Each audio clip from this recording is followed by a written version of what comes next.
ಬಿಸ್ನೆಸ್ನ ಒಂದು ಆ್ಯಂಗಲನ್ನು ನೋಡೋದು ಬಿಟ್ಬಿಟ್ಟು ಇವತ್ತು ನಾನು ಬಂಡವಾಳ ಹಾಕಿದೆ ನಾಳೆ ಬೆಳಿಗ್ಗೆಯಿಂದ ನನಗೆ ಲಕ್ಷಾಂತರ ರೂಪಾಯಿ ಪ್ರಾಫಿಟ್ ಬಂದ್ಬಿಡ್ಬೇಕು. It doesn't work like that. ನಮಗೆ ನೆಗೆಟಿವ್ ಪ್ಯಾಟರ್ನ್ಸ್ಗಳಿದ್ರೆ ತುಂಬ ಜನ ಹೇಳ್ತಾರೆ ಸ್ಟಾಕ್ ಮಾರ್ಕೆಟ್ ಒಂದು ಬಾಜಿ ಜೂಜು. ಸುಳ್ಳದು. Stock market is a pure business. Subconsciously ನಾವು ಏನೇನು ಯೋಚನೆ ಮಾಡ್ತಾ ಇರ್ತೀವಿ ಅದೇ ನಿಜ ಜೀವನದಲ್ಲೂ ಸಹ ನಡೀತಾ ಇರುತ್ತೆ. ಹಾಗಾಗಿ ನಮ್ಮ ಮೈಂಡ್ಗೂ ವೆಲ್ತ್ಗೂ ಲೈಫ್ಗೂ ಬಹಳ ಸಾಮ್ಯವಾದ ಸಂಬಂಧ ಇದೆ. ಗೃಹ ಪ್ರವೇಶಕ್ಕೆ ಕರೀರಿ ಹೊರತು ಗುದ್ಲಿ ಪೂಜೆಗೆ ಕರಿಬೇಡಿ ಅಂತ. ಯಾವಾಗ ನಾವು ಜಾಸ್ತಿ ಕೊಡ್ತಾ ಬರ್ತೀವಿ ಲಾ ಆಫ್ ಕರ್ಮ, ಸೊ ಅದ್ರ ಪ್ರಕಾರ ನಮ್ಗದು ಬರಲೇಬೇಕು, ಬಂದೇ ಬರ. ಸುಮಾರು 80ರಿಂದ 85% ಅಷ್ಟು ಜನಗಳು ಯಾರೆಲ್ಲ ಸಡನ್ನಾಗಿ ವೆಲ್ತ್ನ ಕ್ರಿಯೇಟ್ ಮಾಡಿರ್ತಾರೆ ಅವರು ಸಡನ್ನಾಗಿ ಕಳ್ಕೊತಾರೆ, ಮತ್ತೆ ಲಿಟ್ರಲಿ ಸೇಮ್ ಓಲ್ಡ್ ಪೊಸಿಷನ್ಸ್ಗೆ ಅವ್ರು ಬಂದ್ಬಿಡ್ತಾರೆ. ಬಿಕಾಸ್ ಹಾಯ್ ಹಲೋ ನಮಸ್ಕಾರ, ನಾನು ನಿಮ್ಮ ಪ್ರೀತಿಯ ಚಂದನ್. ಈ ಸುರೇಶ್ ಶೈವ ಅಂತ ಏನು ನೀವು ಟೈಟಲ್ ನೋಡಿರ್ತೀರಿ, ಯಾಕೆ ಇವ್ರದ್ದು ನಾವು ಇಂಟರ್ವ್ಯೂನ ನೋಡಬೇಕು ಅಂತ ನಿಮ್ಗೇನಾದ್ರು ಅನಿಸಿದ್ದಾದರೆ ಒಂದು ನಿಮಿಷ ಅವ್ರ ಬಗ್ಗೆ ತಿಳ್ಕೊಳ್ಳಿ. ಎಸ್, ಈಗ ನಾನು ಹೇಳ್ತಾ ಹೋಗ್ತೀನಿ ಅವ್ರು ಏನೇನು ಒಂದು ಸಾಧನೆಯನ್ನು ಮಾಡಿದ್ದಾರೆ ಅಂತಂದರೆ 27ಕ್ಕೂ ಹೆಚ್ಚು ಅವಾರ್ಡ್ಸ್ಗಳನ್ನು ಗೆದ್ದಿದ್ದಾರೆ. ಅಷ್ಟೆಲ್ಲ ರೀಸೆಂಟಾಗಿ ಕನ್ನಡ ರಾಜ್ಯೋತ್ಸವ ಪ್ರಶಸ್ತಿ ಕೂಡ ಅವ್ರಿಗೆ ಲಭ್ಯವಾಗಿದೆ. ಅಷ್ಟೇ ಅಲ್ಲ, 5,000ಕ್ಕೂ ಹೆಚ್ಚು ಪೊಲೀಸ್ ಆಫೀಸರ್ಗಳಿಗೆ ಟ್ರೈನಿಂಗನ್ನು ಕೊಟ್ಟಿದ್ದಾರೆ.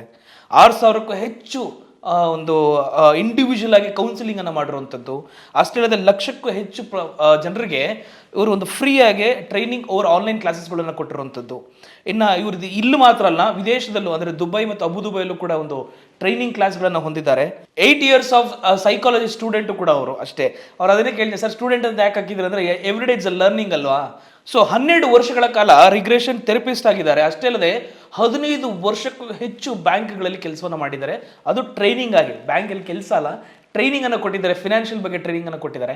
ಇಷ್ಟೆಲ್ಲ ಇವ್ರ ಬಗ್ಗೆ ನಾಲೆಡ್ಜ್ ಇರ್ಬೇಕಾದ್ರೆ ನಾವ್ಯಾಕಾದ್ರೂ ಒಂದಷ್ಟು ನಾಲೆಡ್ಜನ್ನು ತಗೋಬಾರ್ದು? ಸುರೇಶ್ ಶೈವ ಅವ್ರನ್ನ ಹಿಡಿದಿದ್ದೀನಿ ಇವತ್ತು. ಸೊ ಬನ್ನಿ ಅವ್ರ ಹತ್ರ ಇನ್ನೂ ಹೆಚ್ಚು ವಿಷಯಗಳನ್ನು ಮಾತಾಡೋಣ. ಇವತ್ತು ತೊಗೊಂಡಿರೋ topic science of wealth.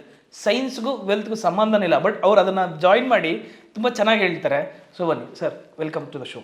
Thank you so much. ಎಲ್ಲ ನನ್ನ ಕನ್ನಡ ಜನತೆಗೂ thank you so much for all the love and affection. And thank you so much for coming our show. Thank you. Thank you so much. Sir, ಈಗ ಹೇಳಿ sir, ಮೊದಲನೇದಾಗಿ ಮನುಷ್ಯ stuck ಆಗೋದು guarantee. ಯಾವುದಾನೋ ಒಂದು ವಿಚಾರ ಬಂದರೆ ಟಕ್ಕನ್ ಸ್ಟಕ್ ಆಗಿಬಿಡ್ತಾನೆ. ನೀವು ಈ ಸೈಕಾಲಜಿ ಬಗ್ಗೆ ತುಂಬ ಬ್ಯಾಕ್ಗ್ರೌಂಡ್ ಇರೋದ್ರಿಂದ ನಾನು ಇದನ್ನು ಕೇಳಲೇಬೇಕು. ಇದನ್ನು ಎಕ್ಸ್ಪ್ಲೇನ್ ಮಾಡ್ಬೋದಾ, why man stocks? Okay, so some day ನಿಮಗೆ ಏನನ್ಸುತ್ತೆ, ತುಂಬ ಎನರ್ಜೈಸ್ಡ್ ಅನಿಸುತ್ತೆ. ಇನ್ನು ಕೆಲವು ಟೈಮಲ್ಲಿ ನೀವು ತುಂಬ ಸ್ಟಕ್ ಆಗಿರೋ ಥರ ಫೀಲ್ ಆಗೋಗುತ್ತೆ. ಅದು ನಿಮಗೆ ವೆಲ್ತಲ್ಲಾಗಿರ್ಬೋದು, ಅಥವಾ ನಿಮ್ಮ ಲೈಫಲ್ಲಾಗಿರ್ಬೋದು, ಅಥವಾ ನೀವು ಯಾವುದೋ ಒಂದು ಬಿಸ್ನೆಸ್ನ ಮಾಡ್ತಾ ಇರೋದ್ರಲ್ಲಾಗಿರ್ಬೋದು, ಈ ವಿಷಯಗಳು ತುಂಬ ಆಗಿರುತ್ತೆ. ಆದರೆ ಇವತ್ತು ನಾವು ಒಂದು ಸ್ವಲ್ಪ ಸೈಂಟಿಫಿಕ್ ಬ್ಯಾಕ್ಗ್ರೌಂಡಿಂದ ಅದರಿಂದ ಇರುವಂಥ ನ್ಯೂರೋ ಸೈನ್ಸ್ ಏನಿದೆ, ನಾನು ಸೈಕಾಲಜಿನಲ್ಲಿ ಏನು ಕಲ್ತಿದ್ದೀನಿ ಅದ್ರ ಮುಖಾಂತರ ಅರ್ಥ ಮಾಡ್ಕೊಳ್ತಾ ಹೋಗೋಣ. ಸೊ ಬಹುಶಃ ಇದೊಂದು ಅರ್ಥ ಆಯಿತು ಅಂತ ಹೇಳಿದ್ರೆ, ಕೌಂಟ್ ಮೀ ಆನ್ ದಿಸ್, ನಿಮ್ಮ ಲೈಫಲ್ಲಿ ನೀವು ಥಿಂಕ್ ಮಾಡುವಂಥ ಸ್ಟೈಲ್ ಚೇಂಜ್ ಆಗುತ್ತೆ. ನೀವು ಥಿಂಕ್ ಮಾಡುವಂಥ ಪ್ಯಾಟರ್ನ್ಸ್ಗಳು ಚೇಂಜ್ ಆಗುತ್ತೆ. ಸಿ, ನಮ್ಮ ಬ್ರೈನ್ ಎಲ್ಲರಿಗೂ ಗೊತ್ತಿದೆ ನ್ಯೂರಾನ್ಸ್ಗಳಿಂದ ವರ್ಕ್ ಆಗುತ್ತೆ ಅನ್ನೋದು ಎಲ್ಲರಿಗೂ ಗೊತ್ತಿದೆ. ಸೊ ನಮ್ಗೆ ಯಾವಾಗಲಾದ್ರೂ ವೆನ್ ಯು ಫೀಲ್ ಸಮಥಿಂಗ್, ನಿಮ್ಗೆ ಏನಾದರೂ ಒಂದು ಅನ್ನಿಸ್ದಾಗ ನಮ್ಮ ನ್ಯೂರಾನ್ಸ್ಗಳು ಹಾರ್ಮೋನ್ಸ್ಗಳನ್ನು ರಿಲೀಸ್ ಮಾಡ್ತಾ ಹೋಗುತ್ತೆ. ಅದರೊಳಗಡೆ ಪ್ರಮುಖವಾಗಿ ತುಂಬ ಜನಕ್ಕೂ ಇದು ಗೊತ್ತಿರುತ್ತೆ, ಡೋಪಮಿನ್, ಆಕ್ಸಿಟೋಸಿನ್, ಸೆರೆಟೋನಿನ್ ಮತ್ತು ಎಂಡೋಫ್ರಿನ್ ಅಂತ ಹೇಳ್ಬಿಟ್ಟು 4 ಥರ ಹಾರ್ಮೋನ್ಸ್ಗಳನ್ನು ಕ್ರಿಯೇಟ್ ಮಾಡುತ್ತೆ ಅಥವಾ ಸಕ್ರಿಯೇಟ್ ಮಾಡುತ್ತೆ. ಇದನ್ನು ನಾವು ಆ್ಯಕ್ಚುಲಿ ಹ್ಯಾಪಿ ಹಾರ್ಮೋನ್ಸ್ ಅಂತೇಳಿ ಕರಿತೀವಿ. ಒಂದು ಬಾಂಡಿಂಗಿದೆ, ಒಂದು ನಿಮಗೆ ಡೋಪಮಿನ್ ಕಿಕ್ಗಿದೆ, ಇದನ್ನೆಲ್ಲ ಹ್ಯಾಪಿ ಹಾರ್ಮೋನ್ಸ್ ಅಂತೇಳಿ ಕರಿತೀವಿ. ಈಗ ಇದು ಆ್ಯಕ್ಚುಲಾಗಿ ಹೇಗೆ ವರ್ಕ್ ಆಗುತ್ತೆ ಅನ್ನುವಂಥದ್ದು ಗೊತ್ತಿರಬೇಕು. ನೋಡಿ, ಇವಾಗ ನಮ್ಮ ಬ್ರೈನ್ಸ್ಗಳು ಹ್ಯಾಪಿ ಹಾರ್ಮೋನ್ಸ್ಗಳನ್ನು ರಿಲೀಸ್ ಮಾಡುತ್ತೆ ಅಂತೇಳಿ ಗೊತ್ತಾಯಿತು. ಸೊ ಈಗ ಯಾವಾಗ ಈ ಡೋಪಮಿನ್ ಅನ್ನುವಂಥದ್ದು ರಿಲೀಸ್ ಆಗುತ್ತೆ, ಸೊ ನಮ್ಮಲ್ಲಿ ಒಂದು ಸಿನೆಪ್ಟಿಕ್ ಗ್ಯಾಪ್ಸ್ ಅಂತ ಹೇಳಿ ಇರುತ್ತೆ. ಆ ಸಿನೆಪ್ಟಿಕ್ ಗ್ಯಾಪ್ಸ್ಗಳ ಮುಖಾಂತರ ಎಲೆಕ್ಟ್ರಿಕ್ ಇಂಪಲ್ಸಸ್ಗಳನ್ನು ಅದ್ರ ಫ್ಲೋನಲ್ಲಿ ಈ ನ್ಯೂರಾನ್ಸ್ಗಳು ಹರಿತಾ ಇರುತ್ತೆ ಅಥವಾ ಉತ್ಪಾದನೆ ಆಗ್ತಾ ಇರುತ್ತೆ. ಸಿ, ತುಂಬ ಸಿಚುವೇಶನ್ಸಲ್ಲಿ ಏನಾಗುತ್ತೆ ಅಂತ ಹೇಳಿದ್ರೆ, ನಮಗೆ ಯಾವಾಗಲಾದರೂ ಸ್ಟ್ರೆಸ್ ಆದಾಗ, ಕೋಪ ಬಂದಾಗ, ಇರಿಟೇಟ್ ಆದಾಗ, ಅಥವಾ ತುಂಬ ಬೇಜಾರಾದಾಗ ಈ ಹಾರ್ಮೋನ್ಸ್ಗಳ ಬದಲು ಅದು ಕಾರ್ಟಿಸಾಲ್ ಅನ್ನುವಂಥ ಒಂದು ಸ್ಟ್ರೆಸ್ ಹಾರ್ಮೋನನ್ನು ರಿಲೀಸ್ ಮಾಡುತ್ತೆ. ಯಾವಾಗ ಈ ಕಾರ್ಟಿಸಾಲ್ ಅನ್ನುವಂಥದ್ದು ನಮ್ಮ ಮೈಂಡಲ್ಲಿ ಅಥವಾ ನಮ್ಮ ಬ್ರೈನಲ್ಲಿ ರಿಲೀಸ್ ಆಗುತ್ತೆ, ಆವಾಗ ನಮ್ಮ ಈ ಎಲೆಕ್ಟ್ರಿಕ್ ಇಂಪಲ್ಸಲ್ಲಿ ಏನು ಫ್ಲೋ ಆಗಬೇಕಾಗಿತ್ತೋ ಅದನ್ನು ಬ್ಲಾಕ್ ಆಗೋಗುತ್ತೆ. ನಮ್ಮ PFC ಅಂತ ಹೇಳ್ತೀವಿ, ಅಂದರೆ ಪ್ರೀಫ್ರಂಟಲ್ ಕಾರ್ಟೆಕ್ಸ್. ಅದು ನಮ್ಮ ಕ್ರಿಯೇಟಿವಿಟಿ ಮತ್ತು ಹೈಯರ್ ಥಿಂಕಿಂಗ್ಗೆ ಮತ್ತು ನೀವೇನಾದ್ರು ಡಿಸಿಷನ್ನ ತೊಗೊಳ್ಳೋದಕ್ಕೆ ತುಂಬ ಹೆಲ್ಪ್ ಮಾಡುವಂಥ ಭಾಗ ಅದು ನಮ್ಮ ಬ್ರೈನಲ್ಲಿ, PFC, ಪ್ರೀಫ್ರಂಟಲ್ ಕಾರ್ಟೆಕ್ಸ್. ಯಾವಾಗ ನಮ್ಮಲ್ಲಿ ಕಾರ್ಟಿಸಾಲ್ ಅಂತೇಳಿ ರಿಲೀಸ್ ಆಗುತ್ತೆ, ಇದಕ್ಕೆ ಮೇಯ್ನ್ ಬೇಕಾಗಿರುವಂಥದ್ದು ಡೋಪಮಿನ್, ಆಕ್ಸಿಟೋಸಿನ್, ಸೆರೆಟೋನಿನ್ ಮತ್ತು ಎಂಡೋಫ್ರಿನ್. ಅದನ್ನು ಬ್ಲಾಕ್ ಮಾಡಿ ಈ ಕಾರ್ಟಿಸಾಲು ಅಕ್ವೈರ್ ಮಾಡಿಬಿಡುತ್ತೆ. ಸೊ ಅವಾಗ ಆ ಮನುಷ್ಯನಿಗೆ ಒಂಥರ ಒಂಥರ ಸ್ಟಕ್ ಆದಂಗೆ ಫೀಲ್ ಆಗೋಗುತ್ತೆ. ಆವಾಗ ನೀವು ಬೇಕಾದ್ರೆ ಅಬ್ಸರ್ವ್ ಮಾಡಿರ್ತೀರ, ಯಾರಾದ್ರೂ ತುಂಬ ಬೇಜಾರಾಗಿದ್ದಾಗ, ತಲೆ ಕೆಟ್ಟೋಗಿದ್ದಾಗ, ನಂಗೆ ತಲೆ ಕೆಡ್ಸ್ಬೇಡಪ್ಪ, ನೀನು ಒಂದು ಅರ್ಧ ಗಂಟೆ ಬಿಟ್ಬಿಡು, ನನ್ನ ಮೈಂಡ್ ಓಡ್ತಾ ಇಲ್ಲ, ಕೇಳಿದಿರಲ್ವ ನೀವು ಇದನ್ನು? ಸೊ ತುಂಬ ಟೈಮ್ ಹೇಳ್ತಿರ್ತಾರೆ, ಅಯ್ಯೋ ನನ್ನ ತಲೆ ಫುಲ್ಲು ಬೇಜಾರಾಗೋಗಿದೆ, ನನ್ನ ತಲೆ ನಿಂತೋಗಿದೆ, ನಾನು ವರ್ಕ್ ಮಾಡ್ತಾ ಇರೋದು. ಹೆಂಗೆ ನಿಂತೋಯ್ತು ತಲೆ? ವರ್ಕ್ ಮಾಡಲೇಬೇಕಲ್ವಾ? ಸೊ ಯಾವ ಥರ ಆಯ್ತು ಅಂತ ಹೇಳಿದ್ರೆ, ಇಟ್ ಈಸ್ ಕಾಲ್ಡ್ ಸ್ಟಕ್. ತುಂಬ ಜನ ಫೈನಾನ್ಷಿಯಲ್ ಡಿಸಿಷನ್ಸ್ಗಳನ್ನು ಇದನ್ನು ಅರ್ಥ ಮಾಡ್ಕೊಂಡಿಲ್ಲ ಅಂತ ಹೇಳಿದ್ರೆ, ಬಿಕಾಸ್ ಇದು ಯಾಕೆ ನಾವು ಅರ್ಥ ಮಾಡ್ಕೋಬೇಕು ವೆಲ್ತ್ ಕ್ರಿಯೇಷನಲ್ಲಿ ಅಂತ ಹೇಳಿದ್ರೆ, the moment when you develop the kind of stress ಅಥವಾ ಇರಿಟೇಷನ್, ನೀವು ಯಾವುದೋ ಸ್ಟಾಕ್ಸಲ್ಲಿ ಇನ್ವೆಸ್ಟ್ ಮಾಡಿರ್ತೀರಿ, the moment when you become stress, ನೀವು ಆ ಸ್ಟ್ರೆಸ್ಸಲ್ಲಿ ತುಂಬ ಎಲ್ಲ ಸೇಲ್ ಮಾಡಿಬಿಟ್ಟಿರ್ತೀರಿ. ಕರೆಕ್ಟ್. ಸೊ ನೀವು ಯಾವಾಗ ನಿಮ್ಮ ಮೈಂಡನ್ನು ಪ್ರಾಪರಾಗಿ ಮ್ಯಾನೇಜ್ ಮಾಡೋದಿಲ್ಲ, ನಿಮ್ಗೆ ಯಾವಾಗ ಇದು ಅರ್ಥ ಆಗೋದಿಲ್ಲ, ಓಕೆ ನಾನೇನಾದರೂ ತುಂಬ ಕೋಪ ಮಾಡಿಕೊಂಡ್ರೆ, ಇರಿಟೇಟ್ ಮಾಡಿಕೊಂಡ್ರೆ ನನ್ನ ಬ್ರೈನಲ್ಲಿ ಕಾರ್ಟಿಸಾಲ್ ಅನ್ನುವಂಥ ಒಂದು ಕೆಮಿಕಲ್ ರಿಲೀಸ್ ಆಗುತ್ತೆ ಅಥವಾ ಒಂದು ಹಾರ್ಮೋನ್ ರಿಲೀಸ್ ಆಗುತ್ತೆ, ಇದು ನನ್ನ PFCನ ಬ್ಲಾಕ್ ಮಾಡುತ್ತೆ. ಇದು ನನಗೆ ಅರ್ಥ ಆಯ್ತು ಅಂತ ಹೇಳಿದ್ರೆ ಬಹುಶಃ ತುಂಬ ಜನ ಕೋಪ ಮಾಡ್ಕೊಳ್ಳೋಕೆ ಕಡಿಮೆ ಮಾಡ್ಬೋದು ಅಥವಾ ಇರಿಟೇಟ್ ಮಾಡ್ಕೊಳ್ಳೋಕೆ ಕಡಿಮೆ ಮಾಡ್ಬೋದು. ಸೊ ಯಾಕೆ ಇದು ಇಂಪಾರ್ಟೆಂಟು ನಮ್ಮ ಲೈಫಲ್ಲಿ? Because the more and more you empty your mind, ಬುದ್ಧನೂ ಅದನ್ನೇ ಹೇಳಿದ್ದು, ನೀನು ಎಷ್ಟು ಎಂಟಿಯಾಗಿ ಇಟ್ಕೊಂಡಿರ್ತೀಯ ಅಷ್ಟು ನಿಮಗೆ ಪ್ರಪಂಚದ ವಿಷಯಗಳು ಡೌನ್ಲೋಡ್ ಆಗುತ್ತೆ ಅಂತೇಳಿ.